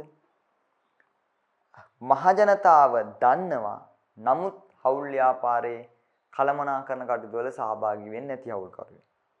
රහස්‍ය කිව්වේ කවුද? මහ ජනතාව දන්නේ නමුත් හවුල් ව්‍යාපාරයේ කළමනාකරණ කටයුතු වලට සහභාගී වෙන හවුල්කරුවෙක්. ඔන්න ඔය විදිහට. ආරූඪ කිව්වේ ප්‍රාග්ධනීය වෙනුවට හවුල් ව්‍යාපාරයට ණයක් සපයලා ඒ වෙනුවෙන් පොලියක් ලබන කළමනාකරණ කටයුතු වලට සහභාගී වෙන්නේ නැති හවුල්කරුවෙක්. ඊට පස්සේ කවුද නාම මාත්‍ර කිව්වේ? හවුල් ව්‍යාපාරයට තමන් කීර්ති නාමය දාලා ලාභ භුක්ති විඳින හැබැයි කළමනාකරණ කටයුතු වලට සහභාගී වෙන්නේ නැති හවුල්කරුවෙක්. ඉතින් ඔය ටික තමයි පුතේ ඔයාලට හවුල්කරුවෝ වර්ග කියන එක යටතේ අපිට කතා කරන්න තිබ්බේ. හවුල්කරුවෝ වර්ග. එතකොට පිටු අංක 32. එතනින් තමයි ඔයාලගේ හවුල් ව්‍යාපාර කියන පාඩම ඉවර වෙන්නේ. හවුල් ව්‍යාපාර කියන පාඩම් කොටස ඉවර වෙන්නේ එතනින්. දැන් ඒකේ ඔයාලට සාරාංශයක් ගත්තොත් ඉතින් අපි කතා කරේ මොනවද? මම නිකන් ආයේ පුංචි සාරාංශයක් ගත්තොත් දැන් මුලින්ම ඔන්න අපි ඉගෙන ගන්නවා පිටු අංක 19 හවුල් ව්‍යාපාරයක් කියන්නේ මොකද්ද? හවුල් ආඥා පනතට අනුව. ඊළඟ අපි ඉගෙන ගන්නවා හවුල් ව්‍යාපාරයක අනිවාර්යෙන් තියෙන අංග 4ක් අපි කිව්වා. ලාභ අරමුණ, ව්‍යාපාර කටයුත්තක් තිබීම, පුද්ගලයන් සිටීම සහ අන්‍යෝන්‍ය නියෝජ්‍යත්වයක් තියෙන්න ඕනේ. ඊට පස්සේ හවුල් ව්‍යාපාරයක මූලික ලක්ෂණ ටිකක් තිබ්බා. අවම දෙන්නෙක් ඉන්න උපරිම 20ක් ඉන්න ඕනේ යන්නේ වගේ දේවල්. ඊට පස්සේ හවුල් ව්‍යාපාරයක වාසී, හවුල් ව්‍යාපාරයක අවාසී. ඊට පස්සේ හවුල් ව්‍යාපාර ලියාපදිංචි කිරීම කිව්වම් පුතේ අපි දන්නවා. හවුල් ව්‍යාපාර ලියාපදිංචි කිරීම සම්බන්ධයෙන් විධිවිධාන 100%ක්ම තනි පුද්ගල ව්‍යාපාර හා සමානයි. වෙනම ඉගෙන ගන්න දෙයක් නැහැ. හවුල් කිවිසුම ගැන අපි අද කතා කරා. කිවිසුම කියන්නේ එකඟතාවය හවුල්කරු අතර. ඒක ක්‍රම 3කට තියෙන්න පුළුවන්. වාචිකව, ලිඛිතව, ව්‍යංගව. හැබැයි 1840 වංචාවලෙක්ම ආඥා පනතෙන් කියනවා රුපියල් 1000ට වැඩි ප්‍රාග්ධනයක් දාලා පටන් ගන්නවා නම් අනිවාර්යෙන් ඒක ලිඛිත වෙන්න ඕනි කියලා. ලිඛිත කිවිසුමක් නැත්තම් හරි ලිඛිත කිවිසුමක කොන්දේසි ඇතුළත් නැත්තම් වගේ වෙලාවක හවුල්කරු අතර ප්‍රශ්නයක් ආවොත් ඒක විසඳ ගන්න අපි හවුල් ආඥා පනතේ 24 වගන්තිය පාවිච්චි කරනවා. එතකොට 24 වෙනි වගන්තියේ කොන්දේසි 9ක් අපි ඉගෙන ගත්තා. ඒ කොන්දේසි අදාළ වෙන්නේ අර හවුල් ලිඛිත කිවිසුමක් නැත්නම් හෝ කිවිසුමක් තිබුණත් ඒකේ අඩංගු නොවන කරුණක් සම්බන්ධයෙන් ගැටලුවක් ආවොත් විතරයි අපිට හොඳ ලිඛිත කිවිසුමක් තියෙනවා නම් ප්‍රශ්න නැත්නම් අපිට 24 වගන්තිය අනුව කටයුතු කිරීමේ අවශ්‍යතාවයක් නැහැ. ඊට පස්සේ හවුල් ව්‍යාපාර වලට සම්බන්ධ නීති 5ක් කතා කරා. 890 හවුල් ආඥා පනත 2007 අංක 7 සමාගම් පනත 1918 ව්‍යාපාර නාම පනත ඊට පස්සේ සීමා සහිත හවුල් ව්‍යාපාර පනත ඒ ටික කතා කරා. ඊට පස්සේ හවුල් විසුරුවා හැරීම සහ හවුල් ව්‍යාපාර ආයතනයේ විසුරුවා හැරීම කියලා දෙකක් කතා කරා. ඒකෙත් හවුල් ව්‍යාපාර ආයතනයේ විසුරුවා හැරීමේ ක්‍රම දෙකයි කියලා කතා කරා. ස්වේච්ඡාවෙන් අධිකරණය මගින් කියලා. ඒ මම මේ වෙනස්කම් දෙකම වලට මම පැහැදිලි කරලා දුන්නා. ඊට පස්සේ අපි හවුල්කරුවෝ වර්ග ටිකක් කතා කරා. එතනින් ඔයාලගේ ඔය හවුල් ව්‍යාපාර කියන කොටස පුතේ ඉවර වෙනවා. අපි මම ඒතර මේක කිව්වේ මේ මම කරේ ඔයාලා දැන් තනින් තන සමහර දරුවෝ පාඩමේ හිටියේ සහ සතියක් දෙකක් පන්ති තිබ්බේ නැති නිසා මේ අවුරුද්දත් එක්ක මේව අමතක වෙලාම තියෙන්නත් ඇති. ඒතර විවිධ අපි දැන් මේ වීඩියෝස් හරහා අප්‍රේල් මාසෙට අපිට කවර් කරගන්න බැරි වෙච්ච කොටසත් කවර් කරනවා. ඊට අමතරව ඔයාලට මැයි මාසෙට අදාළ කරුණු ටික මැයි මාසේ පන්ති හරහා ඉදිරියට යනවා. වීඩියෝ සහ Zoom තාක්ෂණය ඔස්සේ ඔන්ලයින් පන්ති කියන ක්‍රමවේද දෙකේම කියන්නේ වීඩියෝ පන්තිත් වීඩියෝ හරහත් ඔයාලට දේශන තියෙනවා ඔන්ලයින් ක්ලාස් එක අපි Zoom හරහත් කරනවා. ඉතින් මේ ක්‍රම දෙකටම ඔයාලා සම්බන්ධ කරගන්න අදහස අපිට තියෙනවා මැයි මාසෙ ඉඳලා. අර අප්‍රේල් කව වෙන්න බැරි වෙච්ච කොටසක් තිබ්බනම් ඒක ආවරණය කරන්න තමයි මේ අපි වීඩියෝස් කීපයක් දාන්න තීරණය කරලා තියෙන්නේ. ඒතර මේ කරපු ටික ඔයාලගේ පන්තිවල වුණා නම් ඔයා ඒකට පන්තියට සහභාගී වුණා නම් ඒක නැවත මතක් කරගන්න මේ වීඩියෝ එක බලන්න. මේ ඉදිරියට එන වීඩියෝ එතකොට ඔබට ඉගැන්වුණ නැති කොටස් සම්බන්ධයෙන් කතා කරේ. එතකොට ඒවට අවධානය යොමු කරන්න. රයිට් එහෙනම් මම මේ වීඩියෝ එක මෙතනින් අවසන් කරනවා පුතේ. ගැටලු තියෙනවා නම් කතා කරන්න WhatsApp වල මෙසේජ් එකක් දාන්න. බොහෝ දුරට ඔයාලගේ WhatsApp සම්බන්ධයෙන් විවිධ දරුවෝ WhatsApp group වලට එකතු කරන්න කියනවා. එහෙම වුණොත් පුතේ මට ඔයාලගේ අපිට සමහර විට නම පාසල විස්තර සහ සමහරට ඔයාලගේ ඡායාරූපයක් වගේ දෙයක් ඉදිරියේදී අපි ඉල්ලන්න පුළුවන්. මොකද පන්ති වලට එන අයයි නැති අයයි හැමෝම group වලට add වෙන්න උත්සාහ කරන නිසා. ඒ වගේම එහෙම ඉන්නවා නම් ඔයාලත් දැනුවත් කිරීම කරන්න. right එහෙනම් අපි මෙතනින් මේ වීඩියෝ එක නතර කරමු.